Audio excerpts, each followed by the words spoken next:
Hi guys, it's me, Chatter HD, and welcome to another race weekend in 2019. The 2019 German Grand Prix from Hockenheim. Another race this season, which I'm hoping will be just like the previous two races in Austria and Silverstone. Another race I hope that will be very good, and I think we are in for definitely a good weekend at Hockenheim. A very hot Hockenheim today, where today we are going to be watching along practice 2 at the Hockenheim track and seeing out of course, the 10 teams and 20 drivers, who is looking good going into the rest of the weekend. But, of course, great to have you guys here.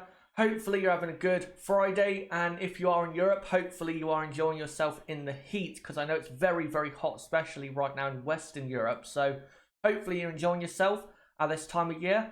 And, yeah, hopefully you'll enjoy today's practice session and my watch along today for practice 2 at Hockenheim. But before we get into looking at the teams and how I think they are going to do today, let's first get into the results of practice 1, which of course took place earlier in the morning at Hockenheim. And these are the results of practice 1. So it was a Ferrari 1-2, Sebastian Vettel P1, Charles Leclerc P2 with Hamilton P3, then Verstappen in 4th, Bottas 5th, and then Gasly 6th, Sainz in 7th, Grosjean 8th, Stroll 9th, and Ricciardo 10th. And then outside the top 10 was Perez, Norris, Magnussen, Kvyat, Albon, Hülkenberg, Raikkonen, Giovinazzi, Kubica, and Russell. So those are your practice 1 results.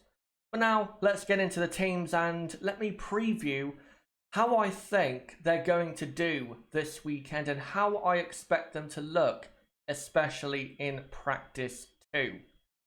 Let's first start off with Mercedes, who, as you can see, have gone for a new livery because they are celebrating the 125th year anniversary of the start of motorsport. So that's why they've got basically a white front end and then I think a silver rear end.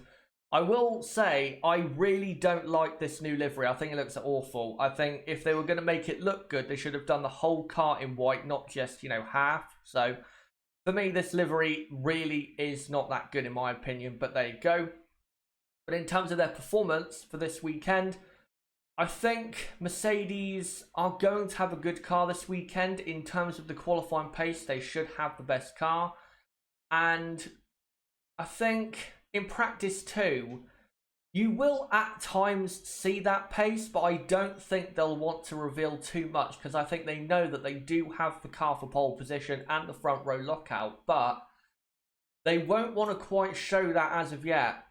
So I don't expect them to be massively quick in practice 2, but mainly because I think they will be sandbagging a bit compared to their main rivals, of course, Ferrari and Red Bull. But nonetheless, they should be very, very quick today in practice 2. Next up, Ferrari.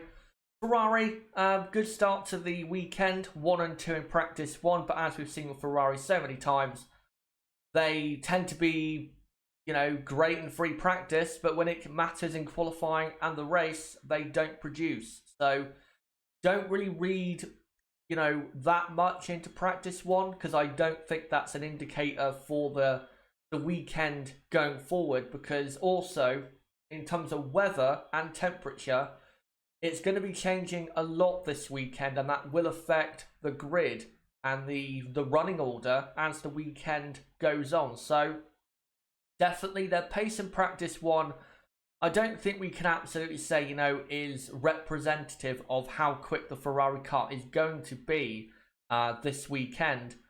But for Ferrari, in terms of qualifying pace, they should have a faster car than Red Bull.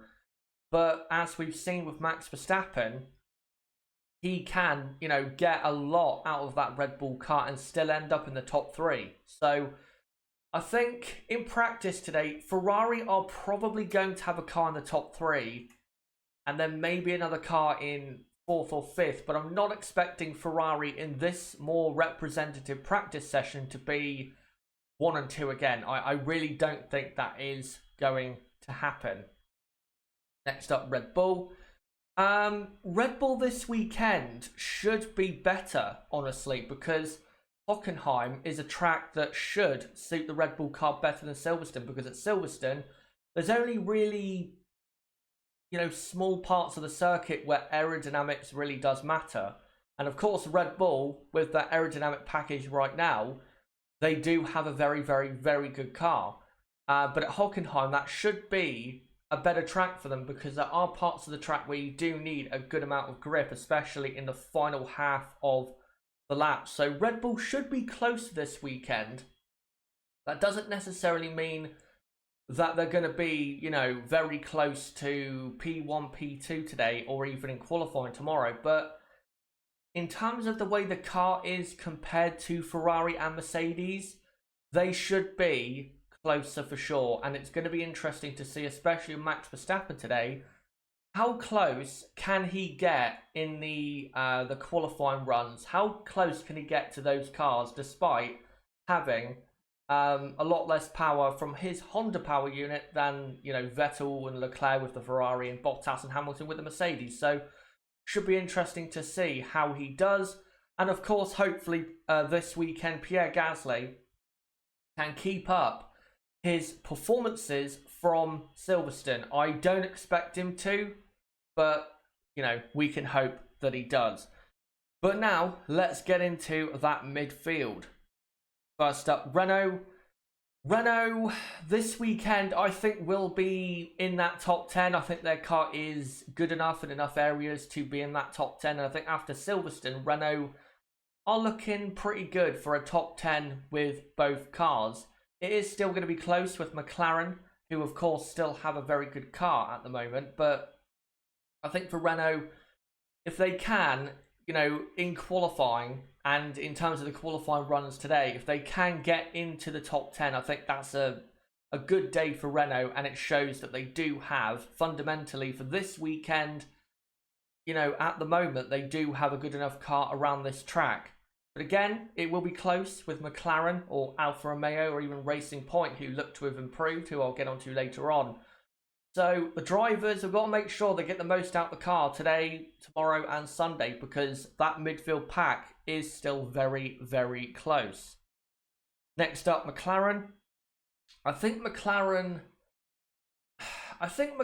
probably will just about have the faster car than Renault, but it is going to be really, really close. It's, it's going to be separated by hundredths of a second, maybe a tenth at most. It's going to be that close between McLaren and Renault. So I think definitely that's a good battle this weekend to look out for, and a good battle to look out for in practice too. Because, if they are still very close on time in practice too, then that's just an indicator for the weekend that those two are basically going to be matched for the entire weekend. So definitely look out for that. And don't be surprised if in practice too McLaren are pretty good, because I think they do have still a pretty good car, even though according to Andreas Seidel, they're not really bringing any more updates to the car because they're already fully concentrating on 2020, which is a very nice thing to hear, but it's also surprising to hear that, considering how great McLaren's car is at the moment compared to how it was, say, earlier in the season or last year, and that, they're already focusing on next year and not really updating the car. That's a very, very nice surprise, to say the least. Now let's go on to Alfa. This weekend, Alfa should be in there. Maybe not absolutely in the top 10, but they should be around, say, P9, P10 at best. I think Kimi Räikkönen, you can definitely expect him to be up there because, he's raced around Hockenheim so many times. He does actually have a good record at Hockenheim. If you look at, when he was in a top car for the first, how many years of his career, whenever he came to Hockenheim, he was normally always in the top 3 or top 4. So this weekend in the midfield, he's not going to be in the top 4 of the grid, but in terms of the midfield, he should be in that top 4 or 5 midfield runners, because he does have good pace around this track. He doesn't have the best luck around this track, especially back in his days with McLaren, but in terms of pace, Kimi's always had good pace here, so definitely expect him to be good. And Antonio Giovinazzi also should keep up his good performances, because Hockenheim, he's raced here before in F2 back when it was GP2 in 2016, so he should be good as well. But yeah, definitely look out for Alpha, because if they can do better than we're expecting, they can definitely upset the order between, you know, McLaren and Renault this weekend. Next up is Haas F1, who have had a very, very bad, you know, last month or so. Ever since the Monaco Grand Prix, this team has basically become, you know, Williams from last year. They're just so bad with their car. And it's got to the point where they're now going back to their old spec of car with one of their cars to see if the new upgrades are the reason they're falling back, because that's how bad Haas have been in the last month or month and a half. And it is quite embarrassing that that is happening for Haas, but, you know, that's just the way things are. And of course, the rich energy stuff has not helped. Thank God for them. That situation is kind of over, even though they are still running the same livery, which is interesting, but there you go. But for this weekend, in terms of pace, I don't expect Haas to be that good. I think, you know, at best in qualifying, they're going to be, what, P12, P13? And then in the race, of course, we know what's going to happen. They're going to end up at the back, most likely with Williams. Next up, Toro Rosso. This weekend, Toro Rosso, kind of a weird one, because they look, if you look at the practice one results, they're quite close to other teams in the midfield, but they're still quite a bit down in terms of position, you know, P15, that type of area, which is, of course, not good. But I think Toro Rosso, like they did in Silverstone, can surprise this weekend. I think Toro Rosso can get in there and get decent, you know, results this weekend. And I think today, if Toro Rosso can get a car in the top 12, I think they can, you know, absolutely go racing with other teams for a points finish this weekend. But it is going to be tough to do that, because it looks to me like the midfield, of course, right now, like it has been the entire, you know, 2019, is really competitive. But also, with Racing Point improving their car, it's going to be even more competitive this weekend than it normally is. So it's going to be very tough for Toro Rosso to get in there and get near the top 10. But if they can get a car, say, in that top 12 on the grid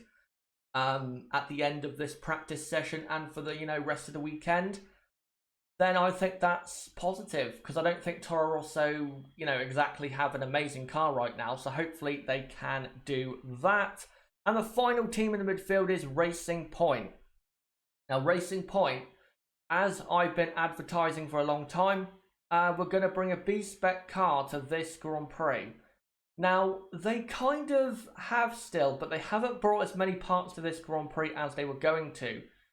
What they're doing is, this weekend, they're bringing half of the upgrades they were going to bring to this Grand Prix, and then the other half will come at the Hungarian Grand Prix in 1 week's time. So they're only running half of the upgrades that they have actually got. And so far, the car already from practice one looks pretty good. Of course, we don't know the fuel loads and stuff like that, but car looks pretty good. And hopefully for Racing Point, that's an indication that now they can finally, for the first time since Canada, and even, you know, really since Baku, that they can go racing with other midfield teams. Let's hope that's the case, because as we've seen in 2019, even though Racing Point have had awful qualifying performances, in terms of the race performances, those two drivers and that team are very good, even though their car hasn't been that good. So if they can improve that car and get up the grid higher with Stroll and Perez, then I think they're really looking good for the rest of the season. But of course, we'll have to see in practice too, in more, you know, representative conditions for today, how quick that Racing Point car really is, and hopefully it is quick. And last of all, of course, is Williams, who have actually brought an upgrade for this Grand Prix. I'm not quite sure what type of upgrade it is. I think there is some parts to the barge board that they brought, and maybe the suspension. I don't know for sure, but yeah, they have brought an upgrade to this Grand Prix of Williams, quite a big one. And, you know, hopefully it gets them closer to the midfield, but, you know, this is Williams. We're not expecting miracles. Williams have got worse and worse ever since, what, 2014? So let's not expect anything major from this team because they are just an awful racing team. But guys, that is for the teams. That's what I think they are going to do. Let me just clear my throat a minute. That is how I think the teams are going to perform this weekend. Do you agree with me? Do you disagree? Let me know in the live chat and I'll make sure to respond to your comments in the next 13 minutes or so. And then, of course, we'll get to practice 2 and watch along that session. But before I, start reading the live chat, just want to say, don't forget to subscribe for more content like this, as this weekend, this is the channel that you can consistently watch watch-alongs on this channel for the entire weekend for practice 2, qualifying and the race. So if you want consistent watch-alongs this weekend, then this is the place to be. So don't forget to subscribe for that. Bottom right of the screen, you can do it right there. Or if you want to just go to my homepage, you can go there, subscribe and hit the notifications bell. And of course, smash the like button if you want to see this content continue on the channel. But I'm sure, as you guys can hear, my throat is quite sore, so I'm going to quickly have a drink to clear it, and then I'll come to you guys in the live chat.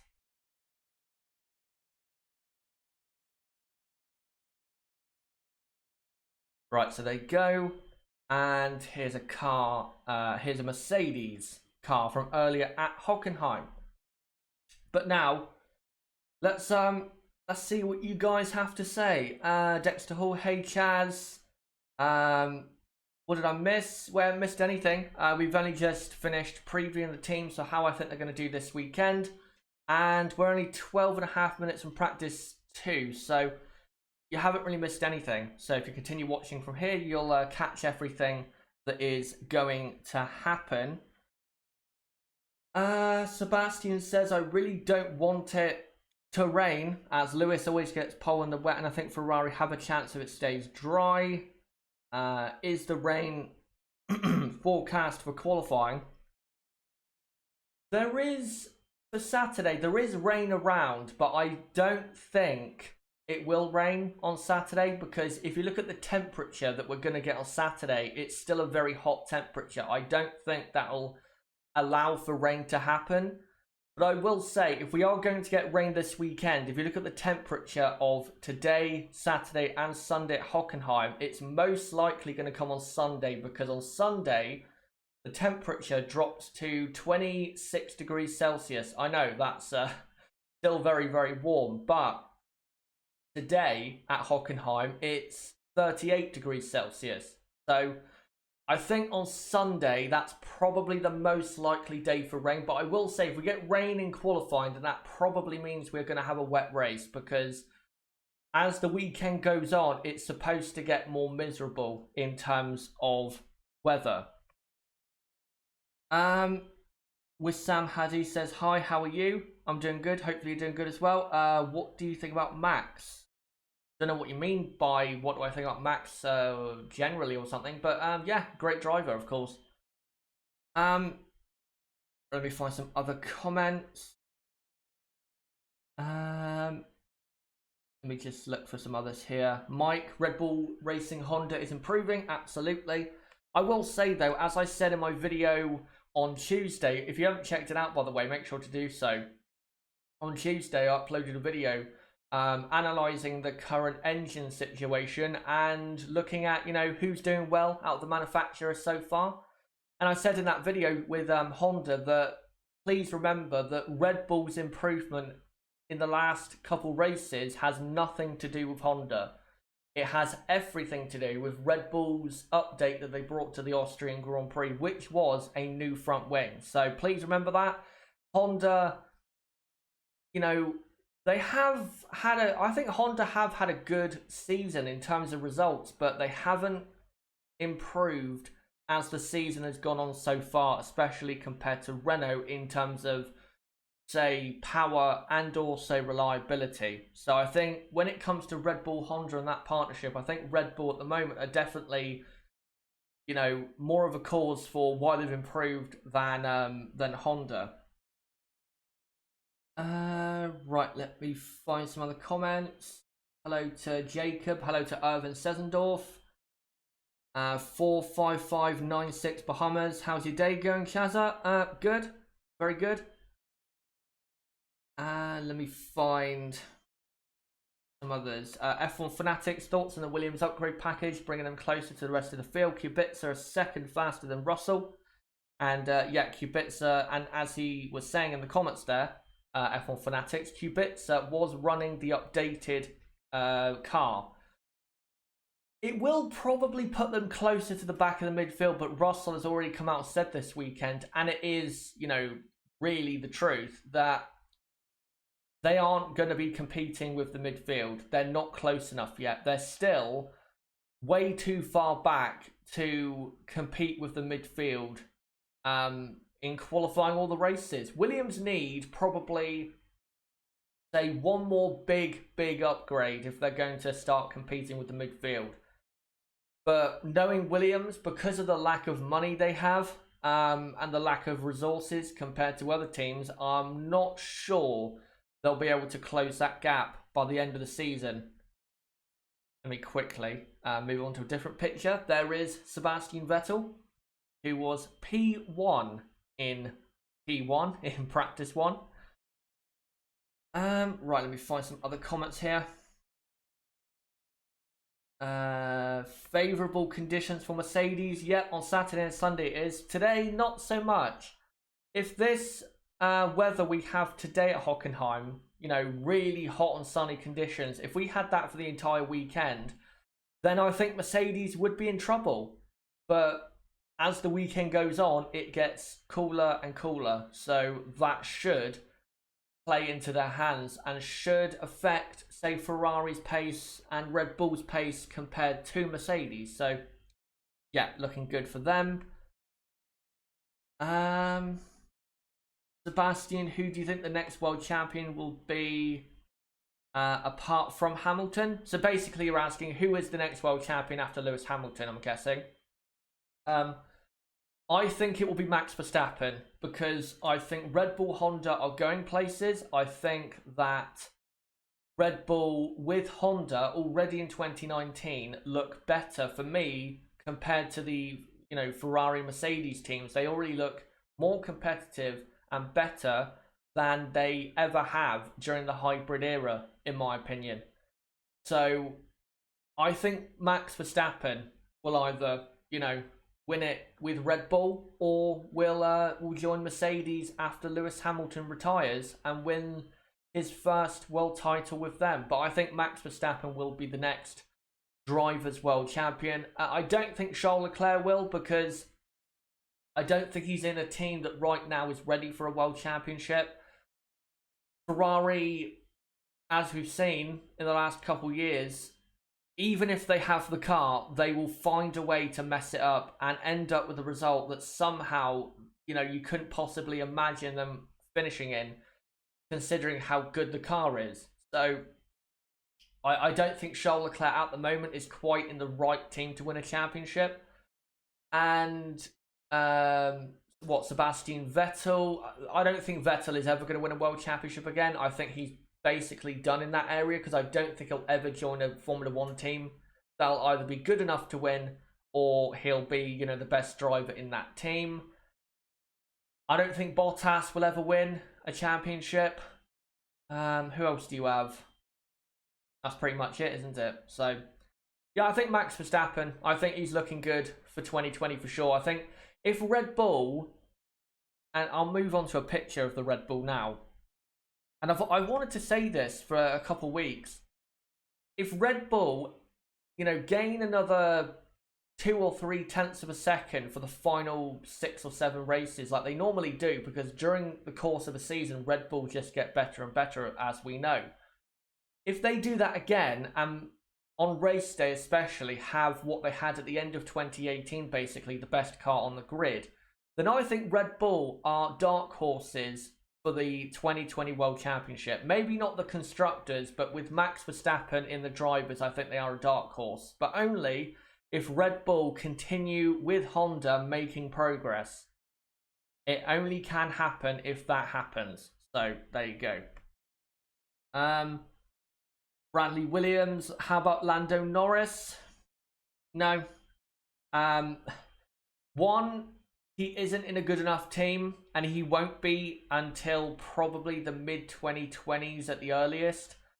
And also, if, you know, let's say by some miracle McLaren have the best car on the grid next season, he's not the best driver in that team.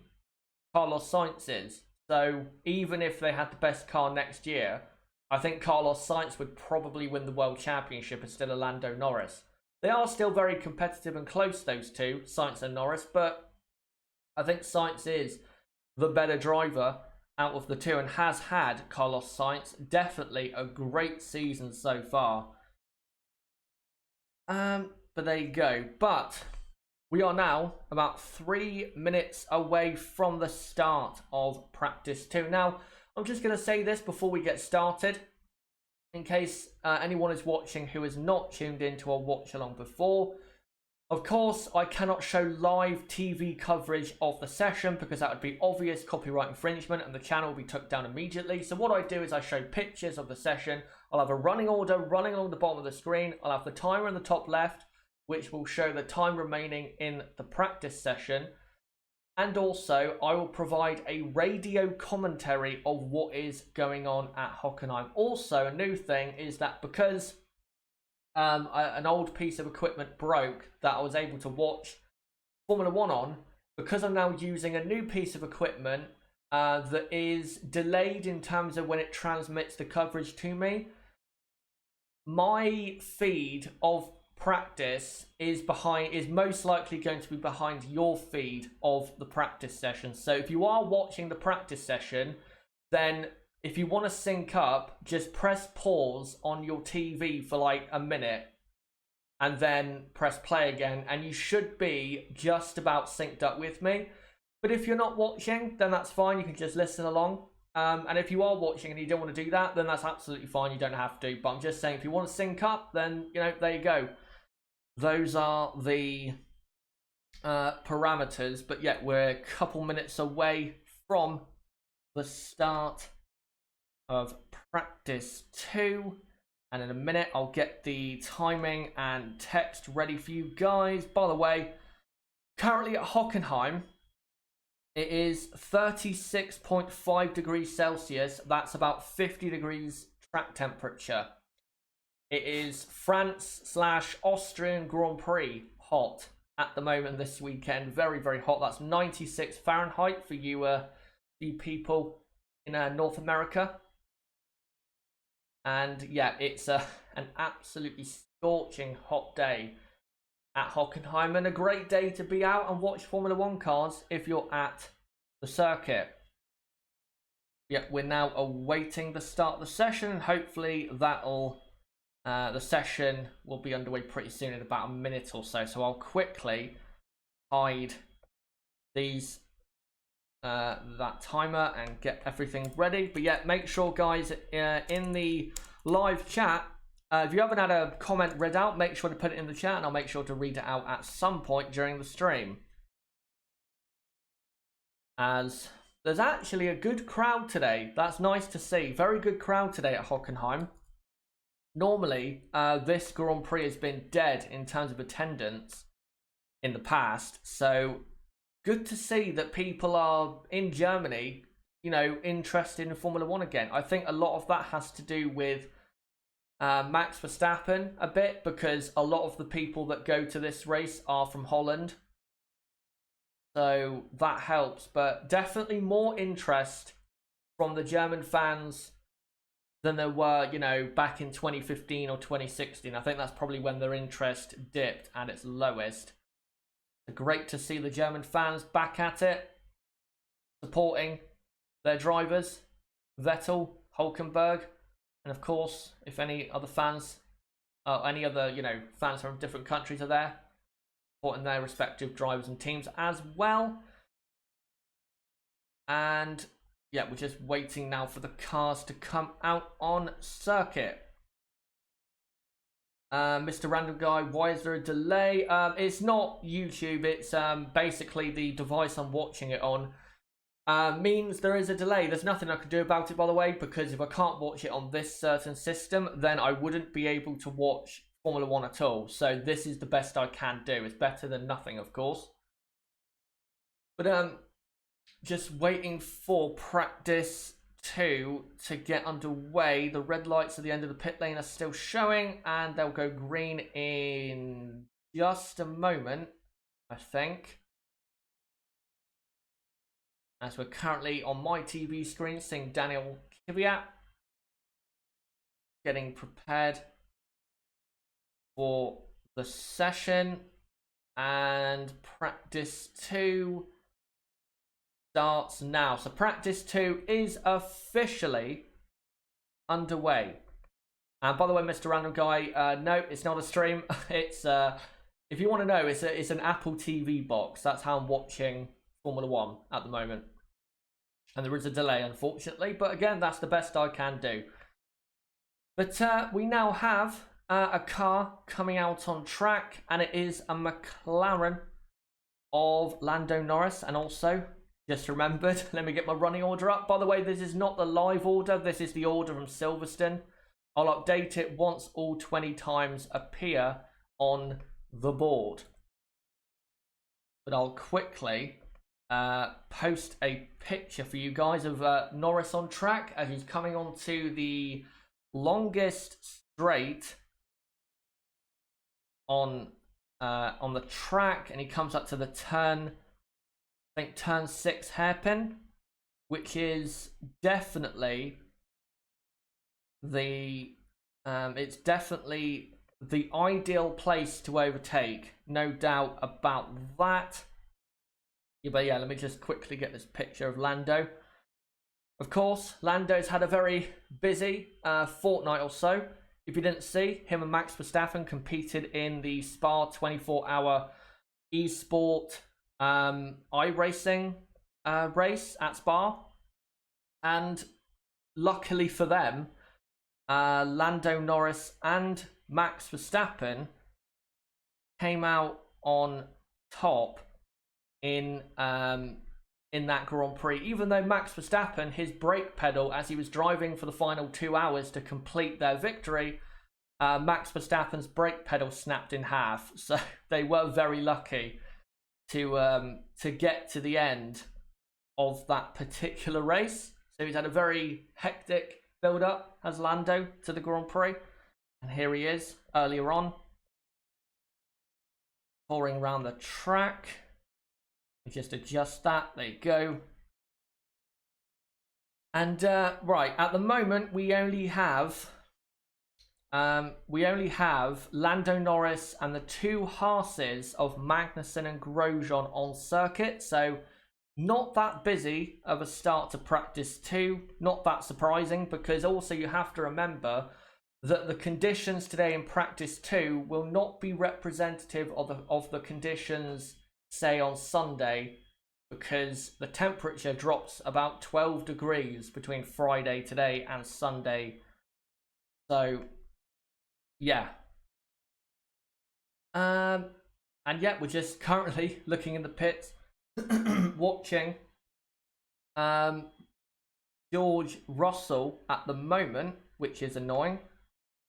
Should be watching cars on track, but there you go. And now we see Nico Hülkenberg, who, if you don't know, guys, Nico Hülkenberg yesterday came out and said, as Lando Norris sets the first lap time of the session, I don't know what it is though, Hülkenberg has come out and said that it is likely that he will be at Renault in 2020, and I think he will, as well as Kevin Magnussen goes fastest on a 1:16.2, Grosjean a 16.7, so the top 3 have set their times, but everyone else has not even come out on track. The only cars on track are the two Haas's and the McLaren of Lando Norris.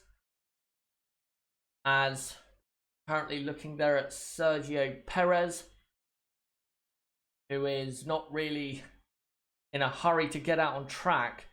I wonder if they're not in a hurry to get out on track because they're saving tyres, possibly for the rest of the weekend.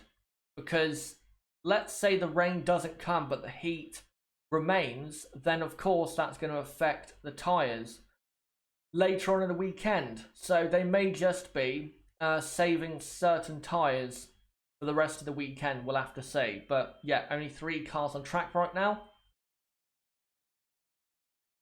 And now we see Max Verstappen talking to Helmut Marko. And Max is definitely not going to be coming out on track for quite a bit of time. And now I'm going to find a picture quickly of the Haas of Kevin Magnussen, who is currently fastest on a 1:16.214. As the two Haas's now come into the stadium section, basically line astern, both on the hard compound of tyre, I think. Let me just get this pass on screen. There you go. Let me adjust it. Yeah, Kevin Magnussen currently fastest, but again, only 3 cars are on track and only 3 cars have set a lap time. As this is, I believe, Romain Grosjean. And yes, it is Romain Grosjean now coming to do another lap on the hard compound tyre. Let's see what this Haas car is like as it breaks down into turn 2, now through 3. And the car so far looks alright, nothing, nothing terrible, as he now comes up to the hairpin, the ideal place for overtaking at Hockenheim. Turns in, slight bit of understeer in turning, as by the way, we now have another 2 cars on track, Lance Stroll and Alexander Albon. Now another car on track, the McLaren of Carlos Sainz. And now we have the other Toro Rosso of Daniel Kvyat. But Grosjean comes up to the middle sector point, and Grosjean is, as Lando Norris goes fastest again, Romain Grosjean on the hard compound tyre is about 1/10 of a second up so far. More understeer from the Haas in the Sachs curve. And now comes up to the final 2 corners. I love these 2 corners. Great to see, Formula 1 cars flying around those 2 bends. And he comes to the line and goes P1 by 1/10 of a second. Kevin Magnussen does another time but stays in P3. But yeah, we have Stroll, Albon, Sainz and Kvyat on an outlap, ready to do a lap. And now out on track comes Kimi Räikkönen. So we should be seeing a flurry of times in a couple minutes time. And FOM are currently showing on the screen the highest temperatures of 2019. The highest track temperature this year has been France, 57.2 degrees Celsius, which is basically hell on earth. And the hottest air temperature this season is today at Hockenheim. The reason I think the track temperature of France is so high compared to Germany is because France is, I think, a newer surface than this track. So I think that's probably why. And here comes another Alpha of Antonio Giovinazzi, who's had a decent last few races, but just hasn't, on race day, gone out there and got the points that maybe at times he did deserve. So it'd be nice to see a points finish this weekend for Antonio. As Kimi Räikkönen now comes into the stadium, into the final 2 corners. He will start his lap in a moment. We have Stroll, Albon, Sainz and Kvyat on a lap. And here comes Kimi Räikkönen to start his first lap of practice 2. Into turn 1 goes the Alpha. Car looks slightly unstable at the rear as Lance Stroll goes fastest on a 1:15.4. Raikkonen into turn 3, understeer like crazy on the exit, and that'll affect his run through 4. Then into, apparently this straight is a turn. I mean, technically it is, but it's not really a corner. And now comes down into the turn 6 hairpin. And even more understeer from Kimi Raikkonen's Alpha. So this Alpha looks like it has an absolute ton of understeer in its car. Carlos Sainz, by the way, has now gone P1 by half a tenth from Lance Stroll. Albon has gone up to P4. Kvyat P7. Kvyat slowest of the 7 runners who have done a time so far. Kimi Raikkonen, though, despite having such poor grip, is still up on Carlos Sainz. So it shows you the potential that Alpha has. More understeer at the Sachs curve. Turns into the final 2 corners, 16 and 17, which look a bit better than the rest of the lap. And Kimi Raikkonen comes to the line and does go P1 by almost 0.3 of a second.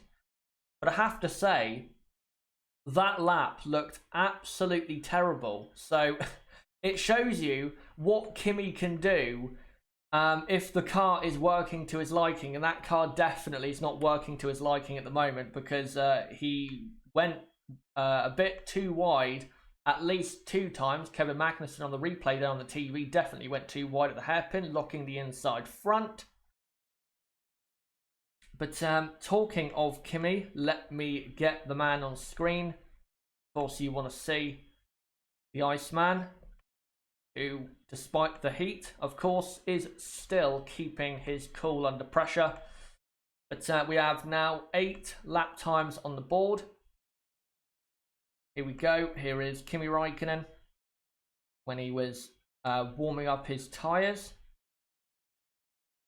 Let me just adjust it. There you go. So yeah, we've had 9 lap times as Antonio Giovinazzi is P8. Currently, Russell in the Williams and Perez in the Racing Point are currently on a lap.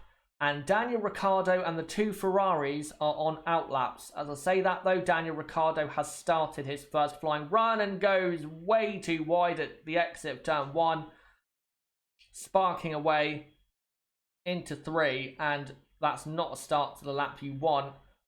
Again, once everyone sets their first time, I will update the order. But we've only got 8 or 9 times on the board so far, so I am going to wait until we get that.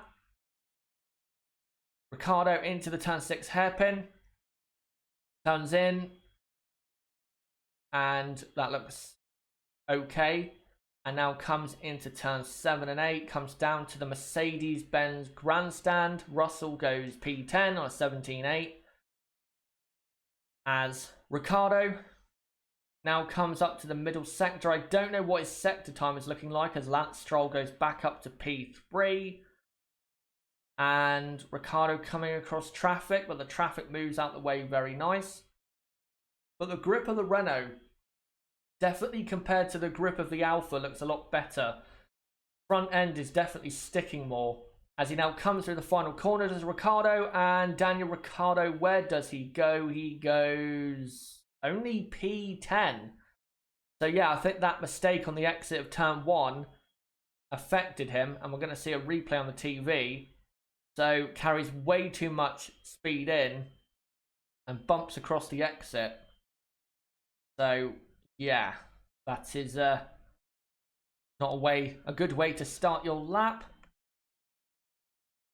And I'm just trying to see. We're currently watching Ricciardo on one screen on Sky F1 and Gunther Steiner on another, which is a bit annoying. But there you go. As now P1 and P2 is Ferrari. Charles Leclerc P1 and Sebastian Vettel now drops into P2.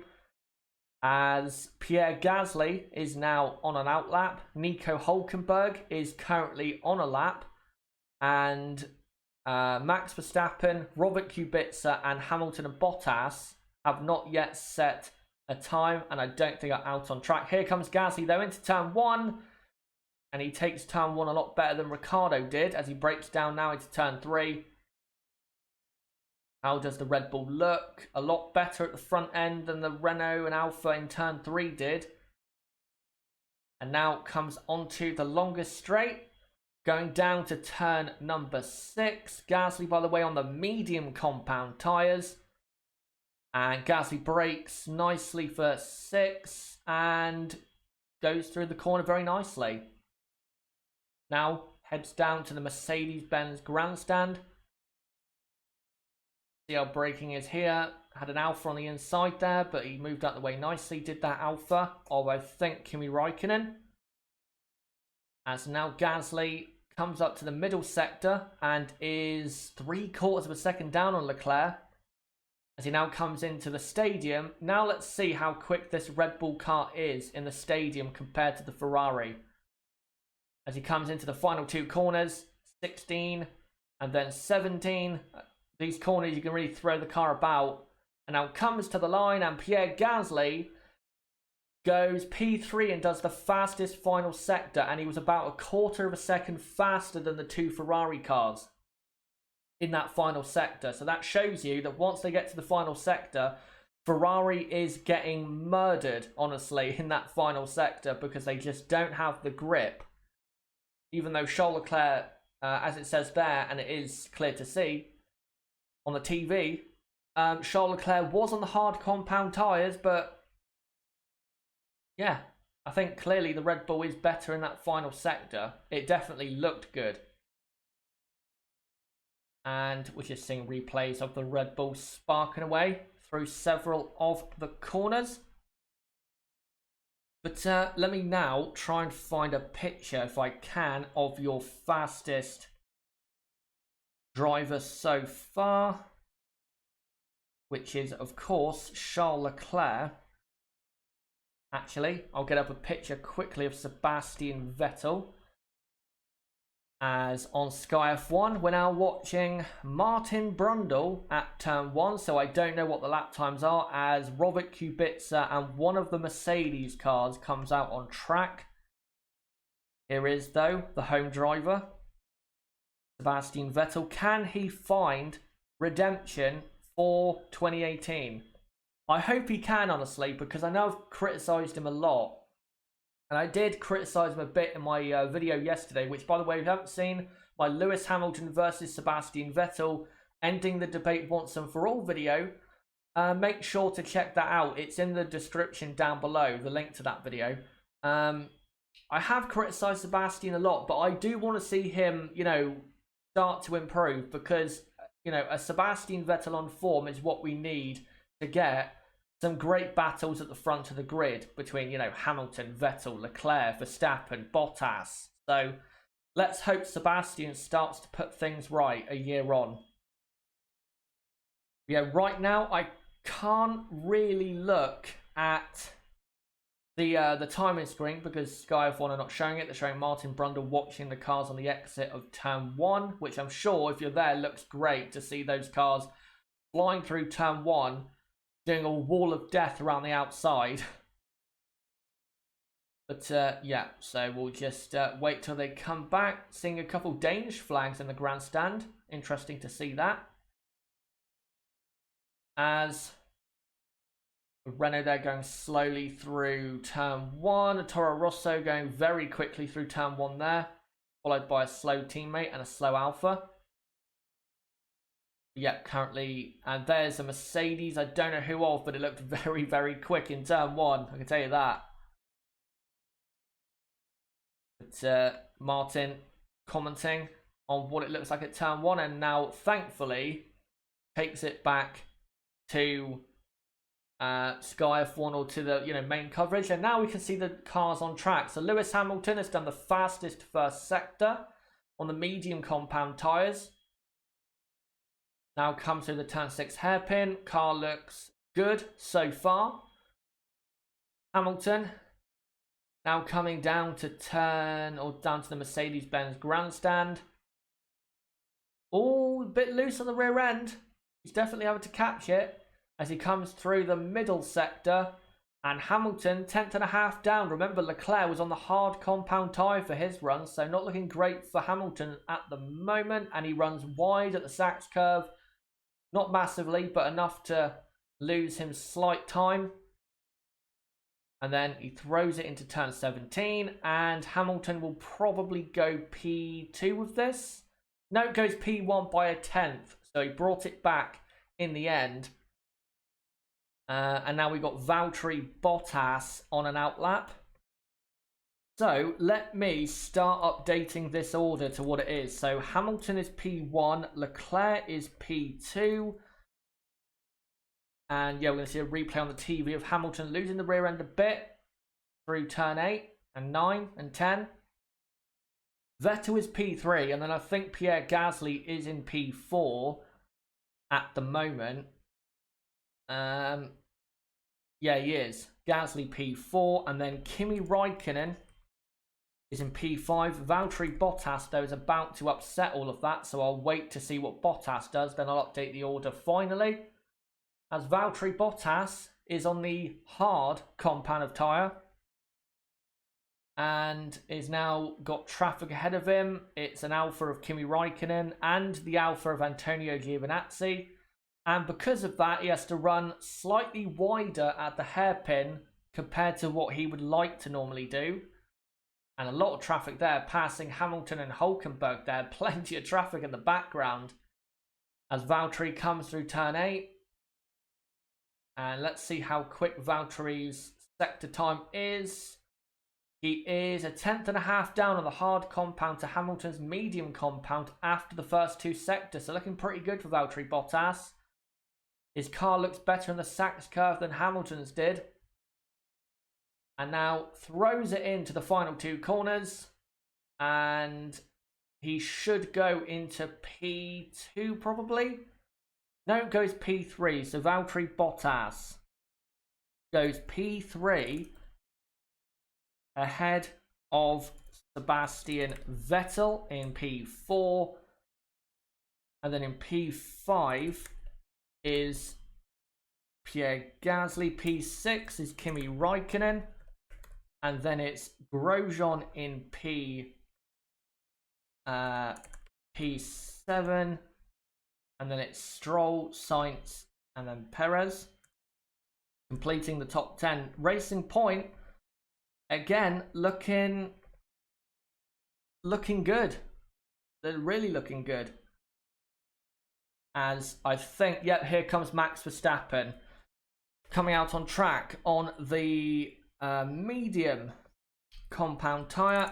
Albon is P11, and then it's Norris P12, and then Ricciardo is 13th, and then you got Nico Hülkenberg in 14th. So Renault not looking that great at the moment. Magnussen for some reason is all the way down in P15, and then it is Antonio Giovinazzi is P16, Danny Kvyat is P17, P18 is Russell, and then it's Kubica and Verstappen at the back, only because they haven't set a lap time. So let me quickly do that. So that is, for now, your current running order at Hockenheim with 1 hour and 7 minutes to go in practice 2. The order being, and I'll read it out in just a moment, once the order swings back around on the screen. But so the order is with 1 hour and 7 minutes to go. Lewis Hamilton is in P1 from Charles Leclerc in P2. Valtteri Bottas is P3. Sebastian Vettel P4. Gasly P5. Kimi Raikkonen P6. Romain Grosjean P7. Lance Stroll P8. Carlos Sainz in P9. Sergio Perez P10. Alexander Albon is P11. Lando Norris is P12. Daniel Ricciardo is P13. Nico Hülkenberg is P14. P15 is Kevin Magnussen. 16th is Antonio Giovinazzi. P17, Daniel Kvyat. 18th is Russell. And then Verstappen and Kubica are at the back because they haven't set a lap time. But as I say that, Max Verstappen is now on his first run of practice 2 on the medium compound tyre. He's already 0.03 of a second down on Lewis Hamilton after the first sector. Let's see, though, what he can do in the other two sectors, which are definitely a lot more important around this circuit than the first sector. As he goes through the hairpin. Car looking pretty good to me. If I'm being honest. Can't speak then. Yeah, here comes Verstappen into the middle sector, and Max Verstappen is 0.2 of a second down on Lewis Hamilton. So this should be a good enough lap to put him into P3, maybe P2, we'll have to see. Here comes Max Verstappen through the final sector into the final two corners, and where will Max Verstappen go? Let's see. Comes to the line, and Max Verstappen goes P3. Let me just quickly put this picture of Valtteri Bottas on the screen, as Charles Leclerc is on another lap, but I don't believe this lap is actually improving his time. So, and as we now go to an advert on Sky F1, so I'm now going to update the order to what I saw it as before it went to an advert. So Verstappen up to P3, dropping Bottas to P4. And then Vettel to P5. P6 is Gasly. P7 is Kimi Raikkonen. And then it's Romain Grosjean in P8. Looking good so far. In practice 2 is Romain Grosjean. Carlos Sainz. P10. Perez. P11, P12 is Alexander Albon, P13 is Lando Norris. I don't know why Norris is back there. And then it's Ricciardo 14th with Hülkenberg in a 15th place. And then after that, it's Magnussen in 16th. We'll just quickly do that. So Kevin Magnussen 16th, 17th, Antonio Giovinazzi. Bit poor considering his teammate Kimi Raikkonen is up in P7 at the front of the midfield. And then Danny Kvyat, for some reason, also down in 18th. And then it is the two Williamses at the back. But I believe Robert Kubica, again, has not set a lap time. I think, actually, Robert has some kind of issue with his car. So there you go. That is the current live running order of practice 2 with about an hour and 3 minutes to go. Once we come back from the ad break, if there has been any changes to the running order, then I'll make sure to do it as soon as possible. But for now, that is what I think it is. Hamilton P1 on the, what tyres was he on? The medium compound. Charles Leclerc P2 on the hard. Verstappen P3 on the medium, Bottas P4 on the hard, Vettel P5 I think on the hard compound as well, and then Gasly was on medium in P6, Raikkonen was P7 on medium, Grosjean was on hard tyres I think. So lots of different tyres out there, and none of them at the moment are going anywhere near the soft compound tyre. And I think what they're trying to do is save that compound for the Saturday and Sunday if there is rain, because if, when there are dry periods during Saturday and Sunday, they're going to want to save the softest tyre to go on. So that's probably what they're doing. Let me just quickly look at the chat to see what you guys are saying.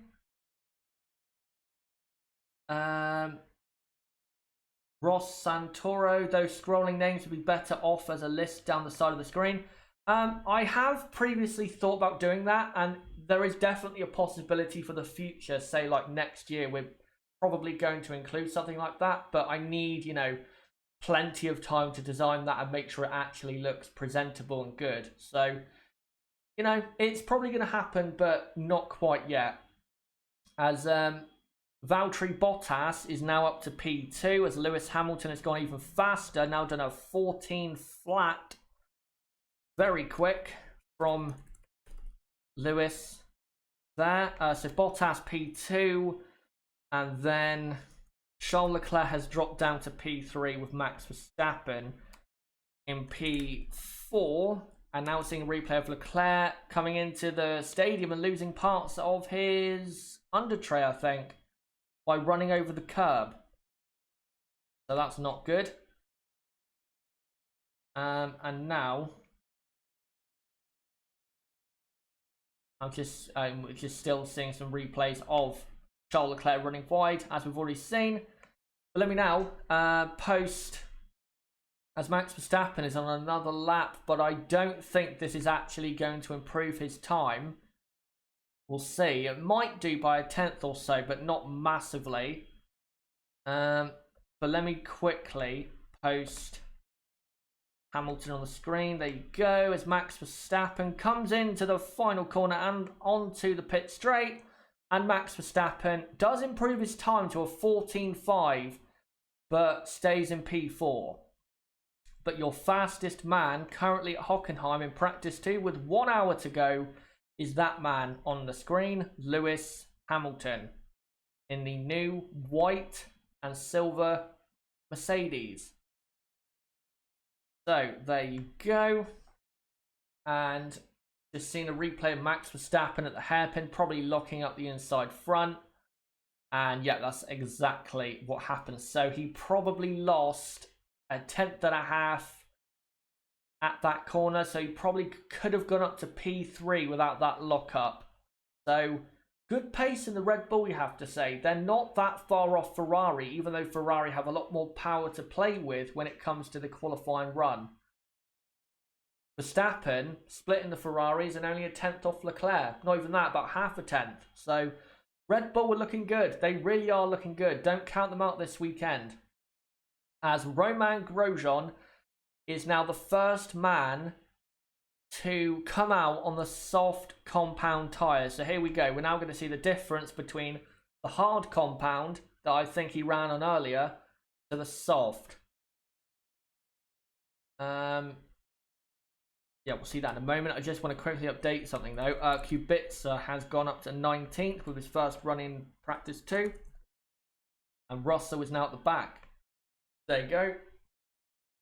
But yeah, here comes Romain Grosjean on his first proper qualifying simulation with 58.5 minutes to go in practice 2.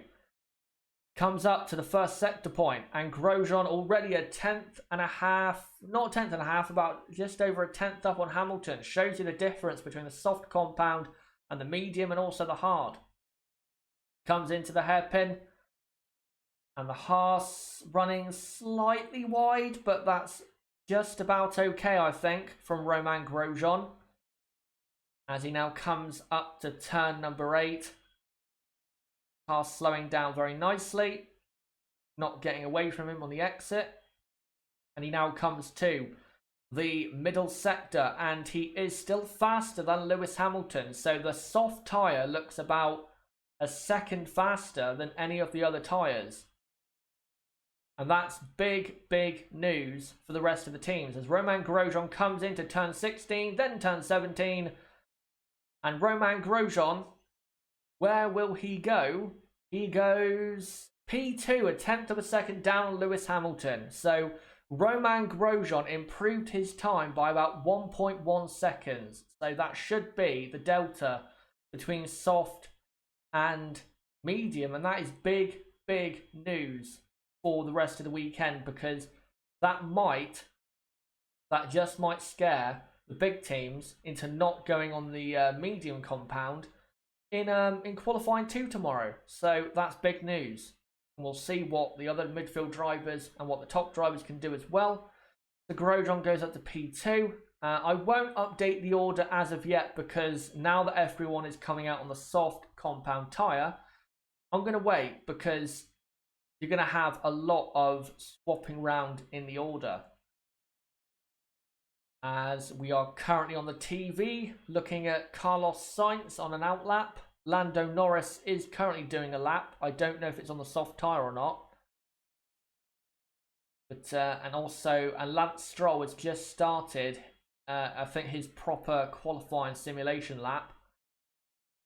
And here comes Carlos Sainz through the final corner and now starts his run. Let's see what this McLaren is like today at Hockenheim. Through turn 1, McLaren slight understeer, but that's good enough. Now down into 3. Turns it in, understeer, but not as bad as the Alpha that we saw earlier. And he is about 18 hundredths off Lewis Hamilton in the first sector. As he now brakes for the hairpin. And again, understeer, but not as bad as other cars that we have seen. It's just about good enough from Carlos Sainz so far in the McLaren. As he comes through turn 8, now into turn 9 and 10. As Lance Stroll is about to go probably P1 in a moment. Carlos Sainz, quarter of a tenth down on Lewis Hamilton after 2 sectors. And yeah, Lance Stroll goes P3 in the Racing Point. And here comes Carlos Sainz. Carlos Sainz, go P3 or P4. And here he comes. Carlos Sainz goes only P7. That's quite a bad end to the lap. He lost about 0.4 of a second compared to the Haas of Grosjean and the Racing Point of Lance Stroll. That's quite bad from Carlos Sainz. He didn't really improve his time that much, only by 0.7 of a second, I think, when Stroll improved his by about 1.1, 1.2. Here is, though, a Ferrari of Sebastian Vettel on the soft tyre. So here we go. Let's see what Sebastian has in the Ferrari as he starts his first quali sim run and then throws it into turn 1. And the Ferrari so far looking all right. Down into turn 3. Let's see how it looks. Car, yeah, looking all right. And now he comes up to the first sector point. I don't know what his first sector time is because they're not showing it for some reason when they should be. As he now comes down the straight, down into the turn 6 hairpin. Turns in very early to Sebastian. Gets the nose in nice and early. And that did help his run through the corner. And now comes down to turn 8. Braking at about the 50 meter board. As he now comes through turn 9 and 10. Ferrari looking good so far. This will probably take him into P1, given the difference in tyres.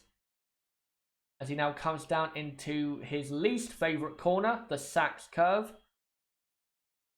And now comes to the final 2 corners, turn number 16 and turn number 17. And Sebastian Vettel should, for now, go P1. Here he comes to the line. And Sebastian Vettel, where does he go? Yeah, P1 by half a second. So he improved his time by about 1.2 seconds compared to his first run earlier on. So the difference in tyres between soft and medium looks to be about 1.1 to 1.2 seconds. That is massive. That's a massive difference in tyre performance.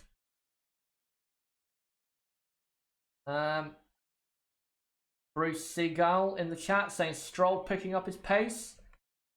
Yes, definitely. But I will say I think the Racing Point improvement with their new upgrade is helping. But yeah, he's ahead of Perez, so looking good for Lance Stroll. Hopefully he can keep it up. And hopefully this weekend the guy gets out of Q1. Because if he still gets knocked out in Q1, then I think that's basic confirmation that the guy cannot qualify to save his life. So hopefully he can get out of Q1 tomorrow. As we're now seeing Daniel Ricciardo on an outlap. So he'll be starting his run pretty soon. So will Kimi Raikkonen. Sergio Perez went P6 just a moment ago. By the way, I know the order is not the absolute live order, but again, everyone is on their soft tyre run and the order is, you know, swapping around very quickly. So I don't have time to do it yet, but I will do very, very soon. As Ricciardo now comes down into turn 3 on his hot lap. And car looking still a bit understeery, that Renault. Runs a bit wide going into 4. So yeah, bit of understeer in that Renault that we've got to solve. And now Ricciardo comes down to the turn 6 hairpin. Let's see how the front end is here. Not terrible, but not that great, the front end of that Renault. As he now comes down into turn 8, braking very late and throwing into the apex. As he now comes to the middle sector point, but I don't know what his sector times are. And now we cut away to see Martin Brundle at turn 13. Turn 13 being the Sachs curve where Sebastian Vettel crashed last year at Hockenheim. So, yeah, that's unfortunate that, you know, we can't see what's actually going on. But there you go, that is Sky F1 for you. Let me quickly, for you guys, find a different picture whilst they talk about nothing, really. Here comes an alpha of Kimi Räikkönen on the soft compound through turn 13. Let me just quickly get this picture for the Red Bull that looks really, really nice. Carlos Sainz, I think, is on an outlap. I think. Don't know that for sure because, again, we're not seeing the tower order on the FOM screen, so I don't know that for sure. Here is that sweet picture of the Red Bull. And I don't actually know. I think it's Pierre Gasly. Yeah, it's Pierre Gasly. I think that Red Bull car is. But and here come the two Ferraris through turn 13. Anna Williams. So getting plenty of cars on track now. Hopefully we'll be able to see what Charles Leclerc can do. Charles Leclerc, even though he was P2 behind his teammate in the morning, so far in practice 2, Charles Leclerc looks pretty good. So hopefully we'll see what he can do in the qualifying simulation in just a moment. Martin Brundle also pointing out that in the stadium section, that the bits of the stadium, the seats in the stadium are empty, but the bits at the top in the shade are full. I think you guys will know why, because it is way too hot to sit in the sun today at Hockenheim. Hamilton is now on an outlap. Charles Leclerc, I think, is currently on a lap. Yes, he is. We're now seeing him down to turn 8. And Leclerc did not do a faster first sector than his teammate Sebastian Vettel. Comes through turn 10 there. He's about half a tenth down on Vettel. That Ferrari looking great, though, I have to say, on the entry to stadium. Into the Sachs curve. Looking all right. Now into the final 2 corners. There's going to be traffic. Doesn't quite affect him, though, as much as I thought it would. So still maintaining good speed as he comes to the line. And Charles Leclerc does go P1 by just over a tenth of a second. And I think Charles Leclerc can go faster than that because there was a bit of traffic that would have distracted him and gave him some slight turbulence on the front end. So Charles Leclerc P1. Let's see what Lewis Hamilton can do as he now comes down to turn 8 on his qualifying simulation. Through the corner he goes. The Mercedes at the rear end looks a bit unstable to me. It does look a bit unstable, honestly. And he's 3 tenths down on Charles Leclerc. Where is the speed from this Mercedes car? As he now comes up to the final 2 corners.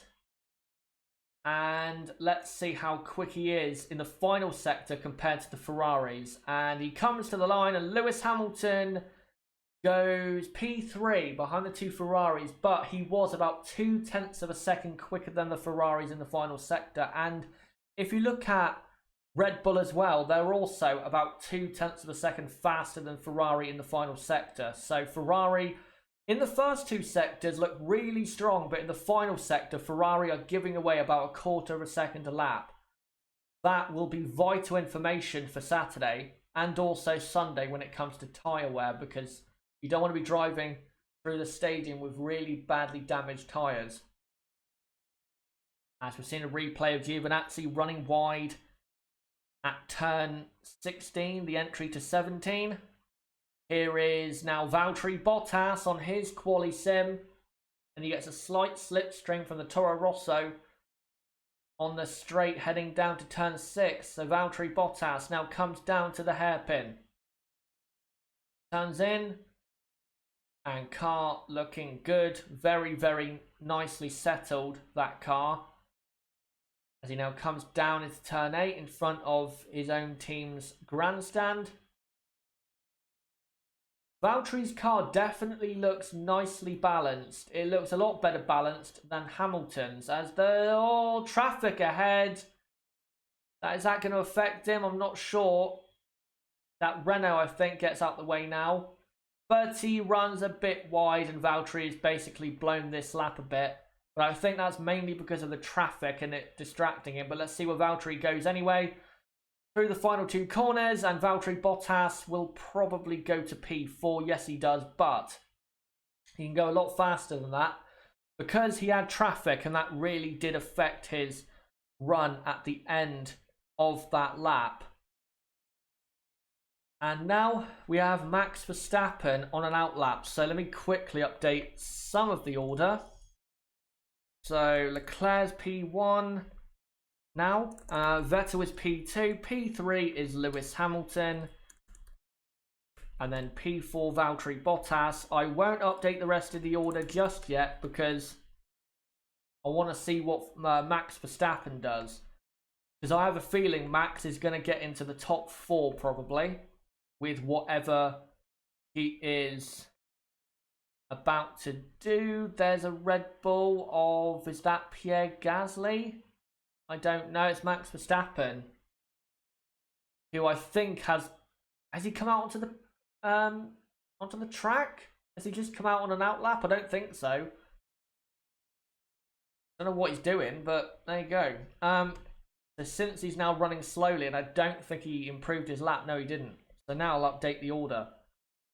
So, yeah, Bottas is P4, and then Roman Grosjean is P5. That's only because the 2 Red Bulls have not done a soft tyre run yet. Once they do, Grosjean will probably get dropped down to P7.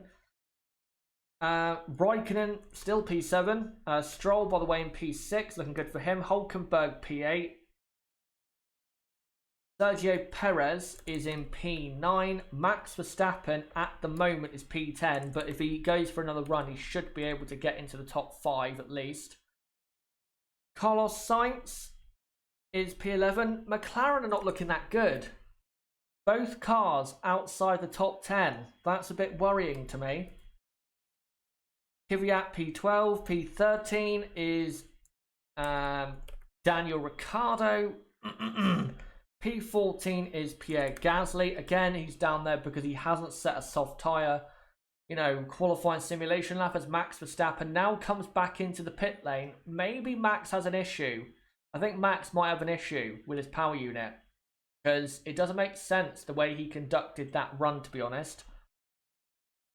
But there you go. So Gasly P14. Antonio Giovinazzi is P15. Magnussen is 16th. That's poor. And then Alexander Albon has dropped down to P17. I don't think Albon, though, has done a quali sim on the soft tyre yet. So I think that's why Albon is all the way down there. Lando Norris, P18. And by the way, he has been out and done a run on the soft tyre. And I think made an error or something like that. And then it's Russell 19th and Robert Kubica in P20, as we got Charles Leclerc on outlap. We've got the 2 Mercedes cars on track. Kimi Raikkonen is on track. Daniel Kvyat's on track with Alexander Albon. And also we've got, as Albon now goes P14, Giovinazzi and Kubica are also on the circuit. Let me quickly update that. So Albon is P14, and then we've got Gasly. I don't know if Hamilton's on another lap here. He is, but he's not improving on his run, and now he's backed off. To come into the pit lane. Gasly now drops down to P15 with Giovinazzi 16th and Magnussen, Norris, Russell and Kubica as Norris comes out on track for an outlap. So there you go, with 41 minutes to go. That is your current running order. That order being Charles Leclerc P1, Sebastian Vettel P2, Lewis Hamilton P3, with Valtteri Bottas in P4, P5 Romain Grosjean, P6 Lance Stroll, P7 is the Iceman Kimi Raikkonen, P8 is, I've forgotten, let me just see on the running order here. So yeah, Grosjean 5th, Stroll is 6th, Raikkonen is P7, and then P8 is Hülkenberg, nice run there, Perez P9, Verstappen P10, Verstappen though hasn't done a proper soft tyre run, with everything, working. Carlos Sainz is P11, Daniel Kvyat P12, Daniel Ricciardo P13, Alexander Albon is P14, Pierre Gasly P15. Gasly has not done a soft tyre run yet. Antonio Giovinazzi P16, Magnussen 17th, Norris 18th, Russell 19th, and Robert Kubica is 20th. So that is your running order for practice 2 with 40 minutes to go. But now, let me try and throw a different picture on the screen for you guys, and I'll get a Ferrari on screen this time, considering that they are P1 and P2. And by the way, guys, just want to say that if they all start doing their race simulations in a minute, then make sure in the live chat to get some questions ready, or some, talking points ready, because of course, we do have to fill that time of, race sims with something interesting. So, yeah, make sure to get the live chat ready with your questions and comments. But now, as we are on a ad break on Sky F1, I just want to say don't forget to subscribe to the channel for more content like this, as this is the only place this weekend for the 2019 German Grand Prix where you can consistently watch the races, or watch the sessions rather, along with me during the weekend. That's practice 2, qualifying, and the race as well. The only place on YouTube you can consistently do that this weekend is right here. So make sure to subscribe to the channel, bottom right of the screen, you can do it right there. Or if you want to, just go to my homepage, subscribe, and also make sure to hit the notifications bell and smash the like button if you want to see this content continue on the channel. But let me just quickly check to see if we've got any super chats. And nope, we don't at the moment. But let me just see what you guys are saying. You're just commenting on the session at the moment. But yeah, so we'll just wait for when they come back from the ad break and see what the teams are doing, whether they're going to be continuing the qualifying runs or the race simulations will start. We'll have to see in a moment. I think though what's interesting about practice 2 today is that because rain is possibly around for Sunday, if they think it's definitely going to rain, then what is the point in doing a race simulation in the dry? So they might just want to continue doing qualifying simulations until the very end of the session. So, that's, as we come back from the ad break, some very dangerous driving there from a Haas in front of Kimi Raikkonen. I want to see who that was. That looked like a Haas car. It might have been a Toro Rosso, I don't know. But that looked very dangerous. Going into turn turn 14 and 15, the Haas car diving all over the place to try and get out of the way, and it blocked Kimi Raikkonen quite badly there. As Pierre Gasly is now on a soft tyre run. So let's see what Pierre Gasly has for us. Max Verstappen is out on track. Gasly has not improved his first sector. Is that because he's on a race sim or because he messed up the first sector? Let's see. Yeah, Gasly is on a race simulation because he's 1.5 seconds down in the middle sector. As Max Verstappen does his quali sim and goes fifth on a 14-1, only 2 hundredths of a second slower than Valtteri Bottas, I believe. I think, yeah, about a quarter of a tenth slower. So there you go. Yeah, let me just quickly update that. So Max Verstappen is Lando Norris is now on a run, on a proper quali run. Max Verstappen then up to P5. Romain Grosjean is up to P6. That puts Lance Stroll into P7, but that's looking good for Stroll. Kimi Raikkonen is then P8 with Hülkenberg P9 and then Sergio Perez in P10. I don't know, by the way, where Norris has gone in the running order because we haven't seen yet. So I'm sure we'll find that out in just a moment where Lando Norris has gone in the timing screen once we stop watching Martin Brundle at turn 17. I get why Sky F1 do this, but I'll be honest, I don't like it anymore because they started doing this a couple years ago and it was great. It was absolutely fantastic, but it's been overdone now because, you know, if you look at the Formula One calendar, you know, there's not many different places you can stand by the track at anymore compared to when he first started doing it. So I just don't get why they keep on doing it. I think, you know, it's a stale idea now and doesn't really interest, well, me particularly anymore. It's still, you know, an impressive thing, but, you know, it's an idea that was great when it first came out, but it's kind of boring now, I think. Great to see, by the way, Crystal Racing in the chat who says Ferrari are pumped up party mode again. Toro Rosso look horribly slow.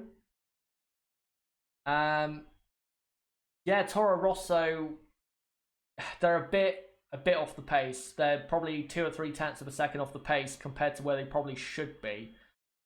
Also McLaren off the pace. I wouldn't necessarily say Renault are off the pace because Hülkenberg is in there. Racing Point looking good. Definitely. Racing Point looking good. Haas are looking good with one of their cars. But yeah, it's a bit topsy-turvy at the moment in that midfield. So Lando Norris only went P16. So P11 and P16 for McLaren. That's not exactly a good day's work, is it, for the McLaren team? Also, kind of like Haas, Alpha are looking good, but only with one car. Antonio Giovinazzi is almost a second slower than Kimi Raikkonen for some reason. And Kimi is basically at the front of the midfield. So I don't get what Antonio is playing at, but there you go.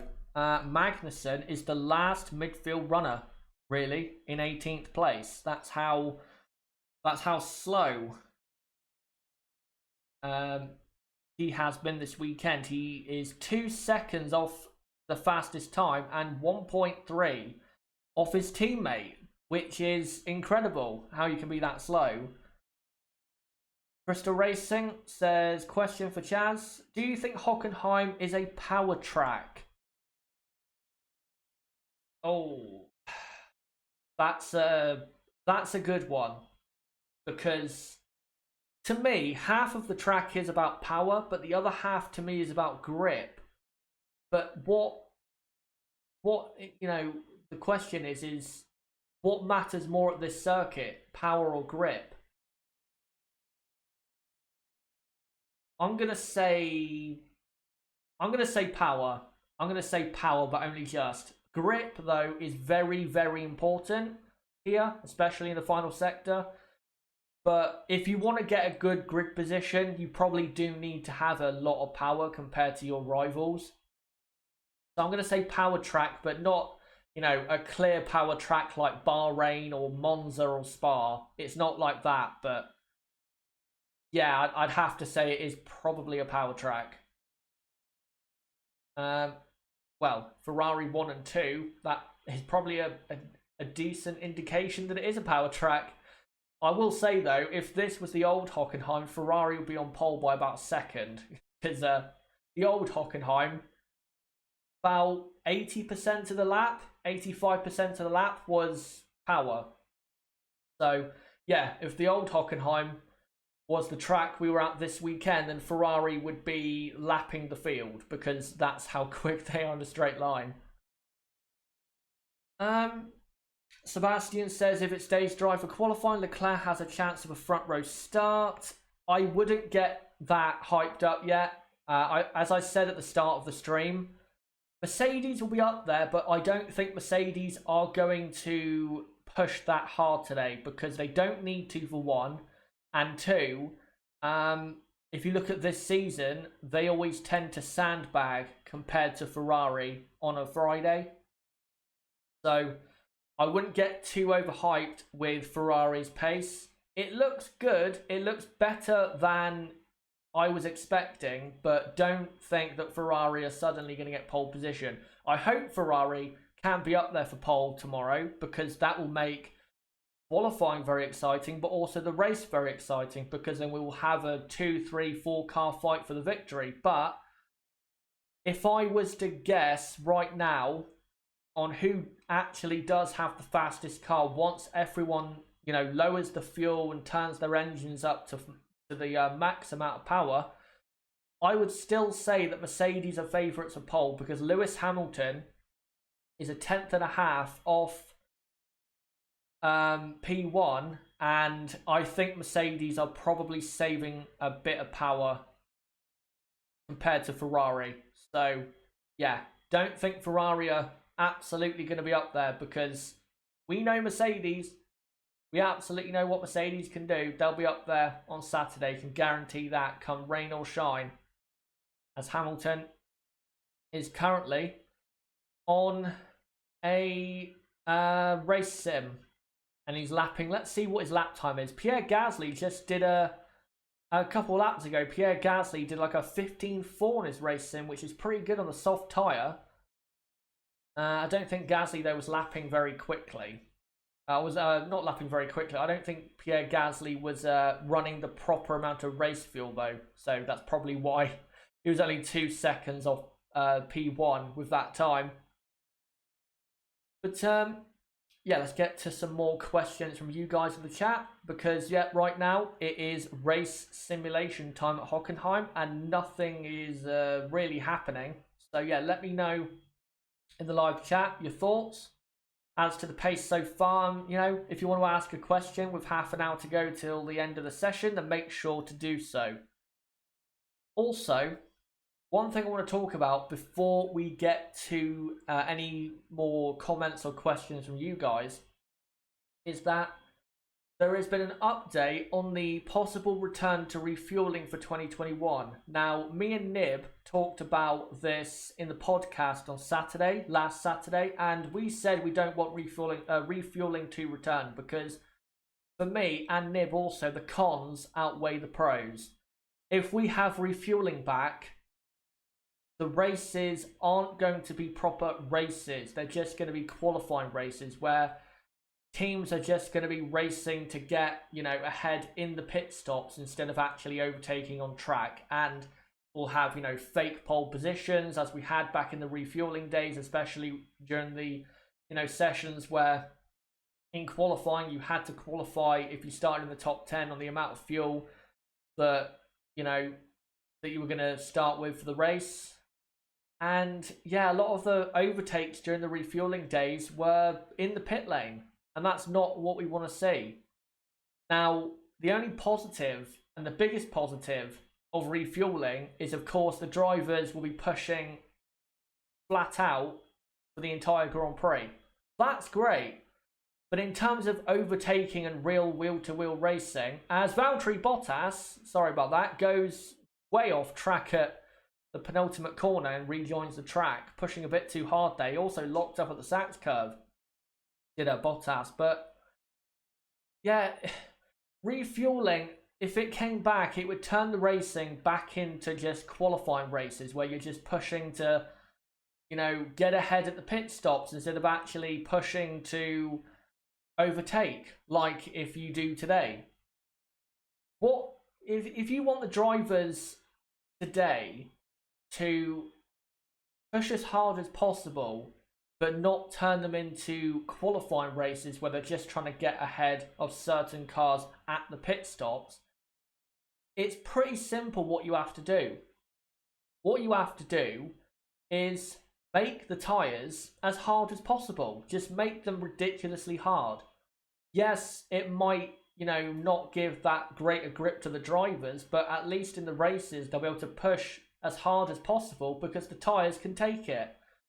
That's why in the races today, that's why the drivers always go on to that hard compound tyre, because what they want to do in the final stint when they are racing people is push like crazy to get after other people. And the best way to do that in this current generation of Formula 1 racing is to go onto the hardest compound, which of course has the least wear, and then you can push for a good amount of time.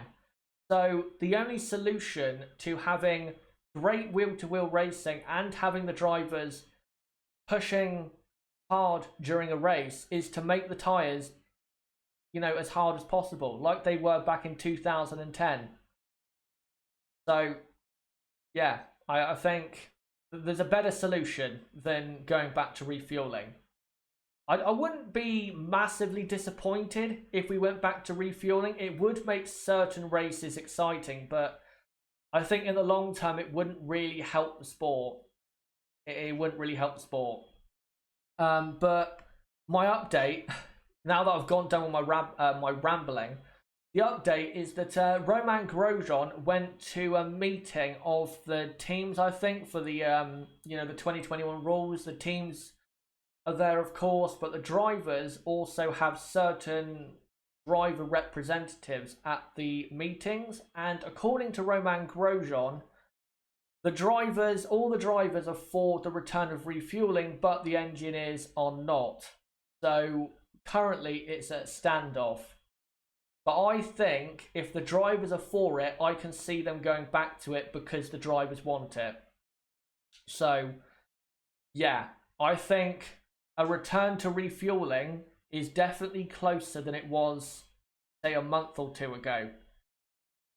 But anyway, I'm done with my rambling. Let's let's read out some comments from you guys.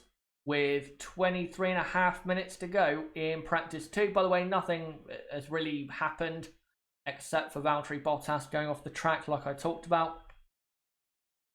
Right, let me look at some of your comments and questions.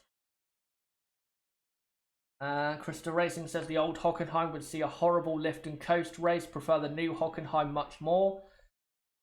I know there are some people that really don't like the new Hockenheim compared to the old one. I think the reason that is simply because they have the memory of the old one. If there was never an old Hockenheim and this was the Hockenheim we've had for the entire time, I think people would love it. But because they got so used to the old Hockenheim and, just tons of straights and all of that stuff, they loved that track, and then once they went to the new track, they hated it. So I think it's the older generation of fans that don't like the new Hockenheim. The new Hockenheim's a really good track. It's just rated worse because people remember the old one. That's why. And the old one, to be honest, the old one was good, but if you look at the racing, I think the racing is better at the new Hockenheim than it ever was at the old Hockenheim. There were some good races at the old Hockenheim, but it wasn't, there weren't that many classic races at the old Hockenheim track. And I can definitely think of better races that I'd rather watch from the new one than the old one, for sure. Right, let me look at some more comments here. Sebastian, if this straight line speed continues for Ferrari, how far ahead could they be at Monza? At Monza, they should be like 2.5, 3 tenths of a second clear of anyone else. But they were in 2018, weren't they? On the front row, and look what happened. So even if Ferrari are locking out the front row, as we've seen, that doesn't mean they're going to win. Knowing them, they'll find some new way of losing a race, because that's what Ferrari do. Whenever they get into a position where they can win, they either their drivers or their car or the team find a way to lose the race. That's just what they do.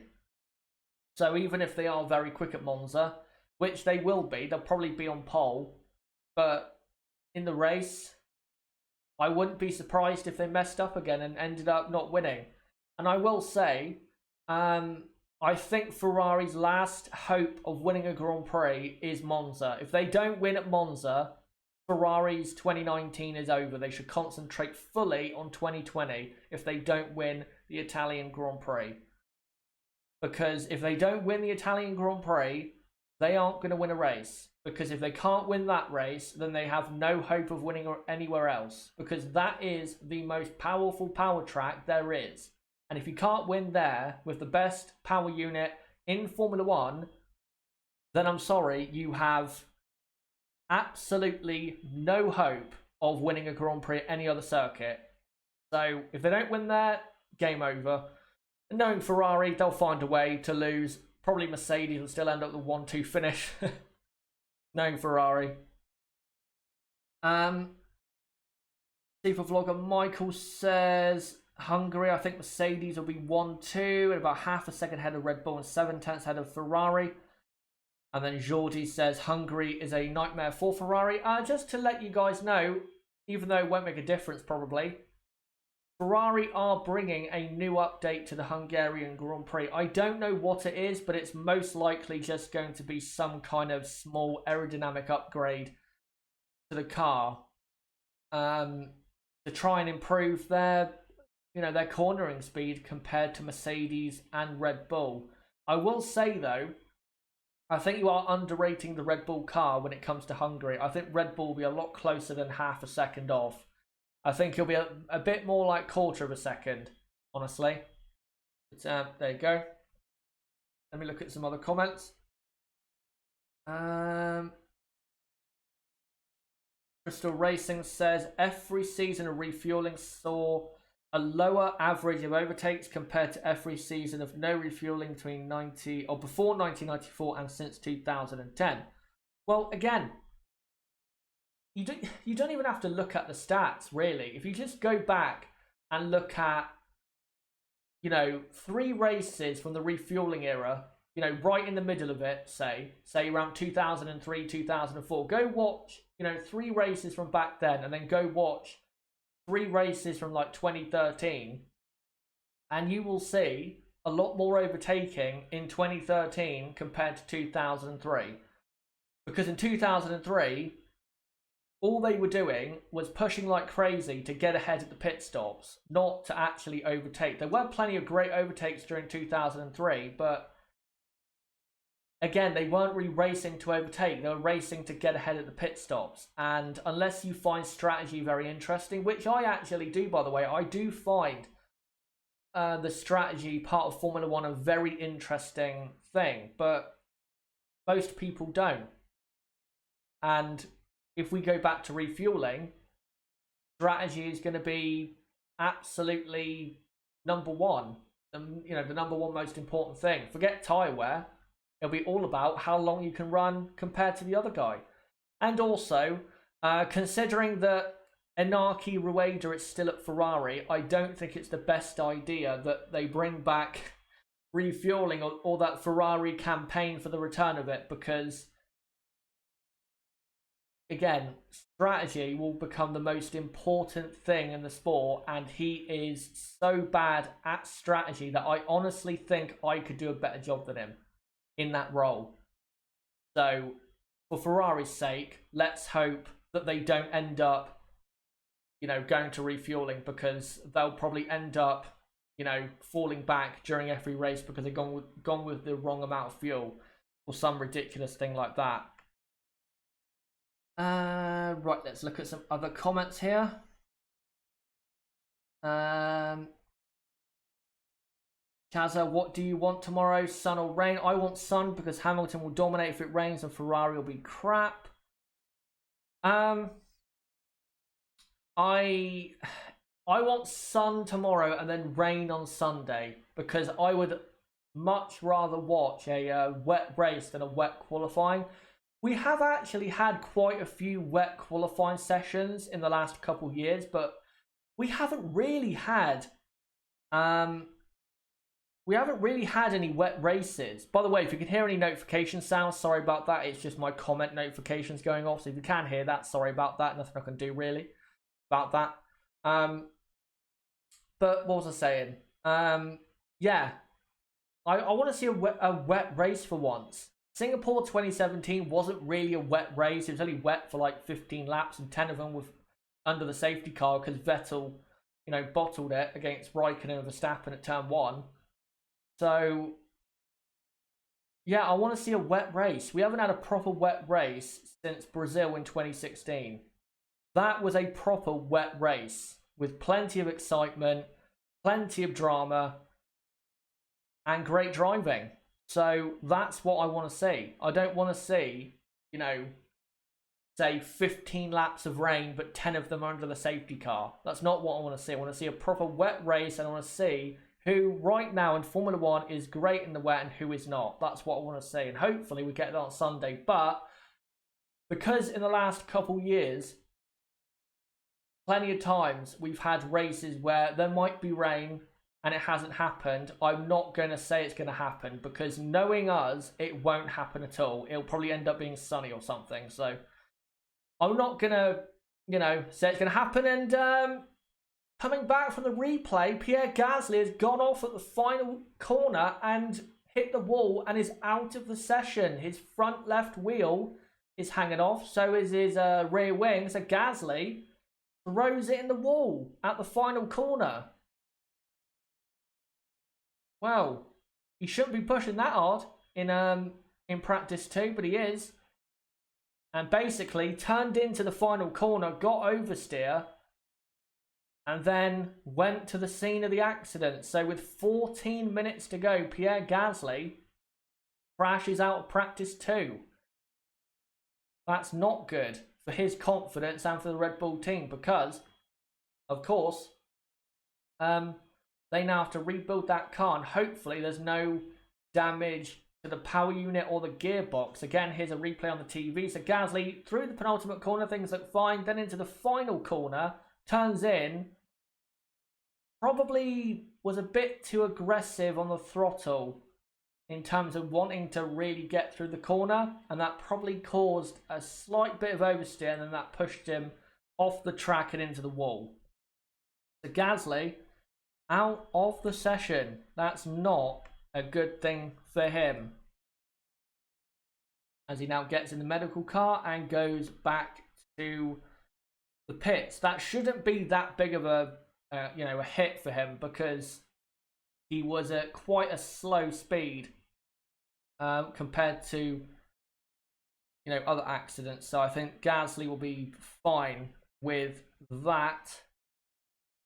But right, let's read out some more comments from you guys. By the way, the running order is still the same. It's Leclerc, Vettel, Hamilton, Bottas, Verstappen, Grosjean, Stroll, Raikkonen, Hülkenberg, Perez, Sainz, Kvyat, Ricciardo, Albon, Gasly. Gasly just crashed out in practice 2. And then Norris 16th, and then Giovinazzi, Magnussen, Russell, and Kubica, with 12.5 minutes to go in practice 2. But let's get back to you guys in the comments.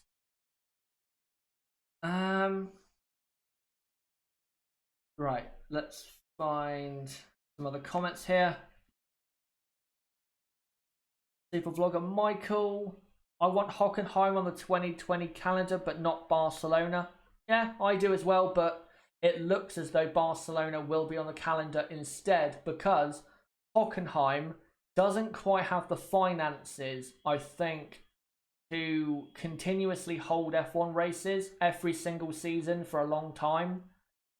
Barcelona, that track and that area, they do have the finances, because also they have testing there and they get money from that. So, yeah, I think the Spanish Grand Prix is probably going to be on the calendar instead of the German Grand Prix. And also, again, the Mexican Grand Prix is, well, basically guaranteed not to be on the calendar for 2020 because the government have, I think, pulled their support from the Grand Prix. So this year's Mexican Grand Prix is likely to be the last race in Mexico for quite a while, unless someone massive invests, in that Grand Prix. Hopefully they do, because I want to see it stay, but it looks as though Mexico is gone. Finley, bad crash for Gasly. How much damage? Front left was ripped off. His rear left was ripped off. Some damage to the side pod, I believe, and some of, the barge board area, the floor, for sure. And I think slight damage to the rear wing. I don't know if the gearbox has been hurt or anything, but definitely some damage for Red Bull to fix. Crystal Racing says, do you think Dutch Grand Prix will be held in late July in Germany's calendar space in 2020? I don't think it will. I don't think it will, because they've already announced, I think, that it will be taking place in May of 2020, the Dutch Grand Prix. So I don't think that'll happen. What I think will probably happen, if the Spanish Grand Prix and the Dutch Grand Prix on the calendar, if they want to make the Dutch Grand Prix at Zandvoort the first European race on the calendar instead of Spanish Grand Prix, as it has normally been, what they will probably do is have the Dutch Grand Prix instead of the Spanish Grand Prix on the second weekend of May. Then it'll be, Monaco, Canada, France, Austria, Silverstone. Then it'll be Hungary at the end of July. Then there'll be a summer break. Then it'll be Spa and Monza back to back. Then it'll probably be Singapore. Then they'll go back to Europe for Russia and then Spain, or Spain and then Russia. Then they'll go to Suzuka. Then they'll go to America. And then they'll end, of course, in Abu Dhabi. And, of course, Vietnam is in, April? I will say, though, the calendar, I don't know how they're going to fit all these races in, because you've got, the first 4 races of this season are still remaining. Australia, Bahrain, Shanghai, and Baku. If they're going to have Vietnam in the streets of Hanoi in April 2020, how are they going to fit Bahrain, Shanghai, and Baku in as well? Are they going to have a race every week in April? Or are they going to move a race, to a different date? There's definitely going to be a couple races which are going to move to a different time slot. I wouldn't be surprised if the Chinese Grand Prix went back to its old date of October, like it used to be, which would actually be a good thing, because we'd get a better chance of rain that way. Because if you watch the Chinese Grand Prix when it used to be in October, basically a lot of it was in either overcast or damp conditions, that Grand Prix. Baku could possibly go back to where it was in late June, but apparently they don't want to do that because it will clash with that city also holding the 2020 European Championships in terms of certain matches they're going to hold in Baku. So it's going to be interesting to see what the calendar looks like, but I think we're definitely going to have a couple races that, if they do remain on the calendar, they're going to be at different dates than what they normally have been at. I wouldn't be surprised if the Spanish Grand Prix went to September or October. One reason for that is because the Spanish Grand Prix, before it got moved to May, back in, 1992, the Spanish Grand Prix for quite a bit of time, from about 1987 to 91, it used to be in about late September, early October. So that's why I say that. I don't see them holding a Spanish Grand Prix in July, because it'll be way too hot for a Grand Prix. And I don't think that you'll get a ton of fans going to that Grand Prix in that heat, in Spain at the end of July. I just don't see that happening. But there you go. Who knows what's going to happen? I can't wait to see what the calendar is, because it could be a big surprise in terms of what races are on it and where they are. By the way, the red flag for the session that came out for Gasly has gone back in, and now the session is back underway with 6.5 minutes to go. And yeah, no one is setting a new improved lap time. They're still doing their race simulations. Right. Let me find some other comments here. Let me look. Super Vlogger Michael, why is Hungary in August this year? Simply because for this year, it wasn't supposed to happen, but the German Grand Prix, they somehow were able to keep on the calendar. That wasn't supposed to happen because the German Grand Prix is normally supposed to happen every 2 years in the, even-ended years in the years. So it wasn't supposed to be that way, but because they managed to keep the German Grand Prix at Hockenheim on the calendar for 2019, that's why Hungary is at the start of August. But to be fair, it's not that big of a surprise or big deal because the Hungarian Grand Prix back in the early 2000s, for example, used to be in August. So it's not a new thing. The Hungarian Grand Prix has took place in August plenty of times before, to be fair. So it's not that big of a deal, to be honest. And then he says, what else does he say? Belgium in September. Again, that's a usual thing. It used to be, the Belgian Grand Prix used to be back in May in the 80s and even before that. So that's I wouldn't say a new thing, but kind of a new thing. It's never always been in September like the Italian Grand Prix has. And why is Abu Dhabi in December? Simply, again, because the German Grand Prix is on the calendar, so they've had to move certain races after that a week, later. So that's why the season is ending on December 1st and not November the 24th or something like that. So we are now 4 minutes away from the end of practice 2. And Crystal Racing saying Spain in September / October. Utterly strange, although they did used to hold races back in September. Well, that's my thinking behind that.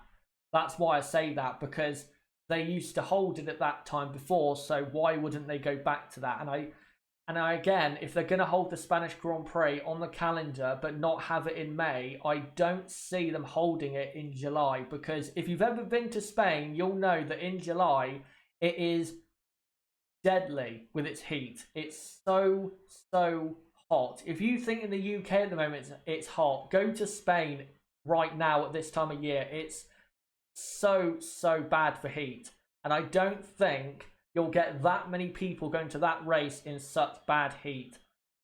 So yeah.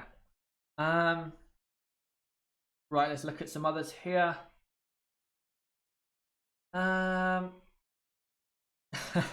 Raniel Dicardo, Nando Loris, Lals Chaclair, good one.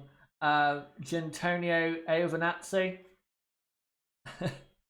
Some good ones by you guys. Dennis O'Boyle says, well, Chaz, I think the rain might fade away. According to both my sources, rain is down to 30% of Saturday and 30% on Sunday.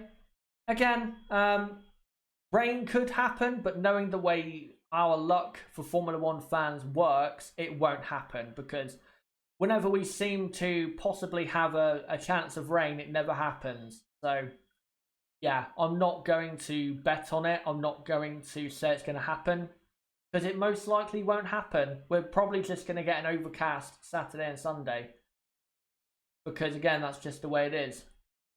Rain, if we get rain, it will come when we least expect it to, like last year's Grand Prix at Hockenheim. We didn't expect it to rain like it did, and it happened. So yeah. Right, let's look at a couple more final comments. We've got 2 minutes to go in practice 2. So yeah, we'll look at a couple more final comments, and then we will get into the how the teams look after practice today on Friday as Charles Leclerc completes one of his final laps on the hard compound tyre. I'm just going to quickly try and find a picture of Lewis Hamilton, then I'll get to you guys in a minute. As Carlos Sainz comes into the pit lane on the mediums. And again, McLaren not had that good of a day. Don't know what's wrong, but the pace is not there at the moment this weekend. We'll see what happens tomorrow. But there you go. There's Lewis Hamilton on screen. He isn't the fastest driver today, but I think going into tomorrow's qualifying, given that Mercedes normally sandbag, I'd make Lewis the favourite for pole. And we know when it comes to qualifying that Lewis can produce some special pace. So yeah, I think Lewis is still looking very good at the moment. Right, let's read out a final couple comments from you guys. And has a CD. That's a good one. Davide, what do you think about Ferrari's strategy? In general, it's the worst in Formula 1. It is the absolute worst in Formula 1. It's so bad. And again, I honestly think I could do better than Inaki Rueda as a Ferrari strategist. I honestly think that. Because even though, yes, you have all this data telling you all this stuff, you've still got to use your brain, your common sense. You've still got to use that. You can't just look at the data and then go by what the data says, because the data doesn't always get it right. And I think that's what he and Ferrari are guilty of. They look too much at the data and they don't actually look at what is going on. That's why Ross Brawn is the greatest as the checkered flag now waves. So let me quickly just do this text a minute saying the session is over. That's why Ross Brawn is the greatest strategist of all time, because even though, yes, he had to pay attention to data which told him certain things about when to pit and what not to do, he still thought for himself and thought very quickly on his feet and used his own thoughts rather than just what the data was telling him. That's why Ross Brawn was so great, because he would come up with his own strategy from himself, not through the data, through himself, that would end up, you know, somehow working. Just go look at the 1998 Hungarian Grand Prix. I guarantee you, when they were looking at data, that it didn't tell Ferrari to do a 3-stop in the way they did, and they still came out on top. So I think that's what they're guilty of. They look too much at data. They don't actually think for themselves enough. But right, let me read out a final comment if I can. And Supervlogger Michael says, Rueda doesn't even know the definition of strategy. Absolutely, Michael. But that is the end of practice 2. But how do the teams look going into tomorrow and qualifying? Well, Mercedes look good to me. They still look good, and I would still make them the favourites for pole position. I think they are holding back compared to Ferrari. I think Lewis Hamilton is definitely looking very good. Also, I think Valtteri Bottas is looking good. The only thing for him is that, of course, when he did his run today, he didn't get, you know, a proper clean run. He had a bit of traffic. So Valtteri Bottas can definitely go quicker. Look out for him tomorrow. But in terms of Mercedes, I think they do have a good enough car for pole for sure. I think they are holding a bit back.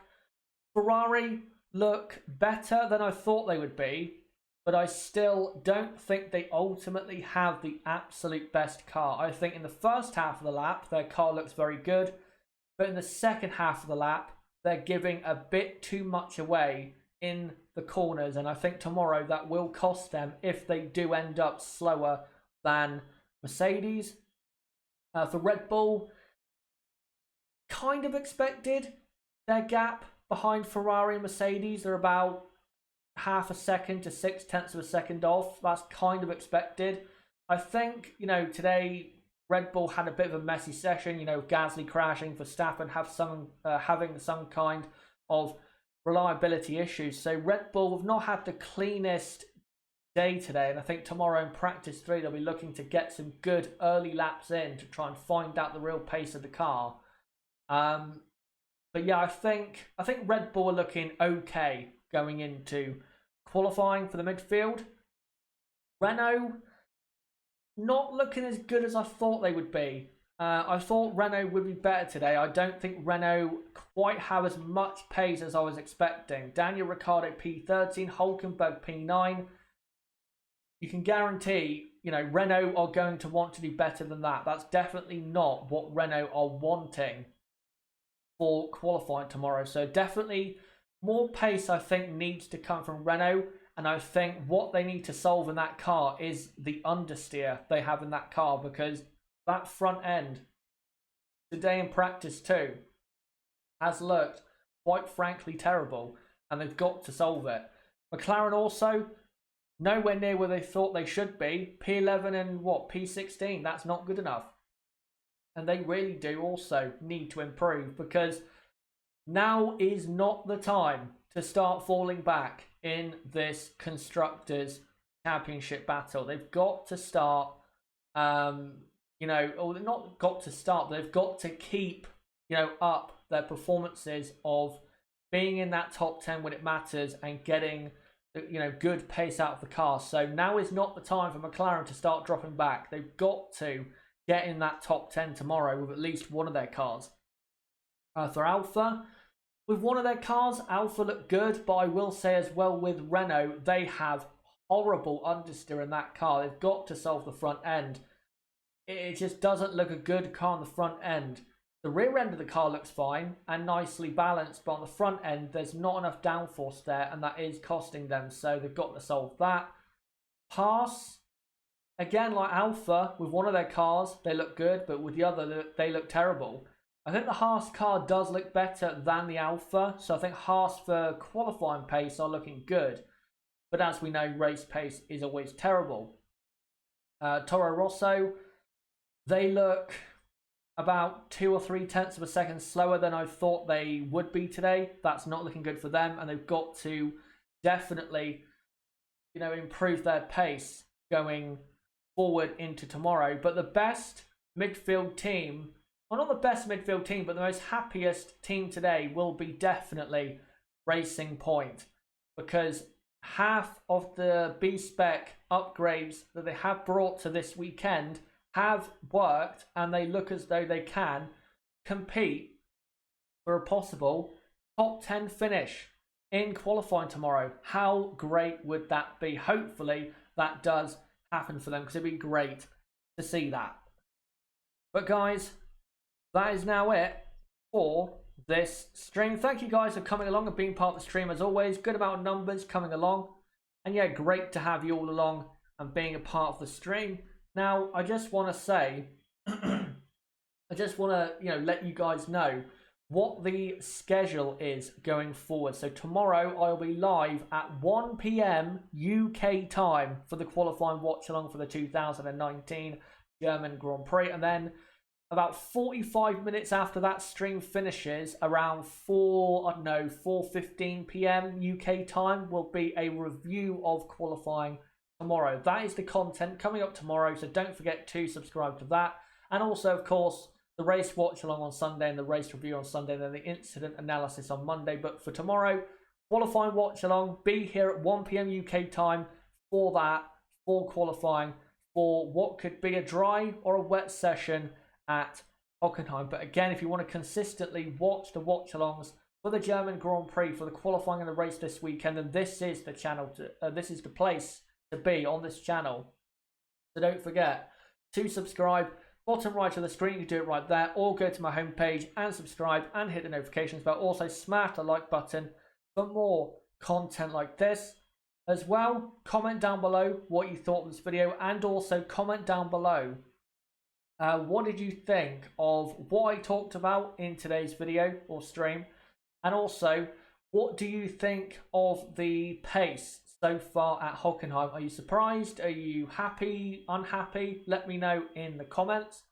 And also, Don't forget to join my Discord server, link below in the description. That's the best place for notifications of my videos and streams, and is the hardcore Chazza HD F1 community that is also quite active on a race weekend like it already has been this week. So if you want to, be a part of a community, a growing community that is active, then make sure to join that, link below in the description.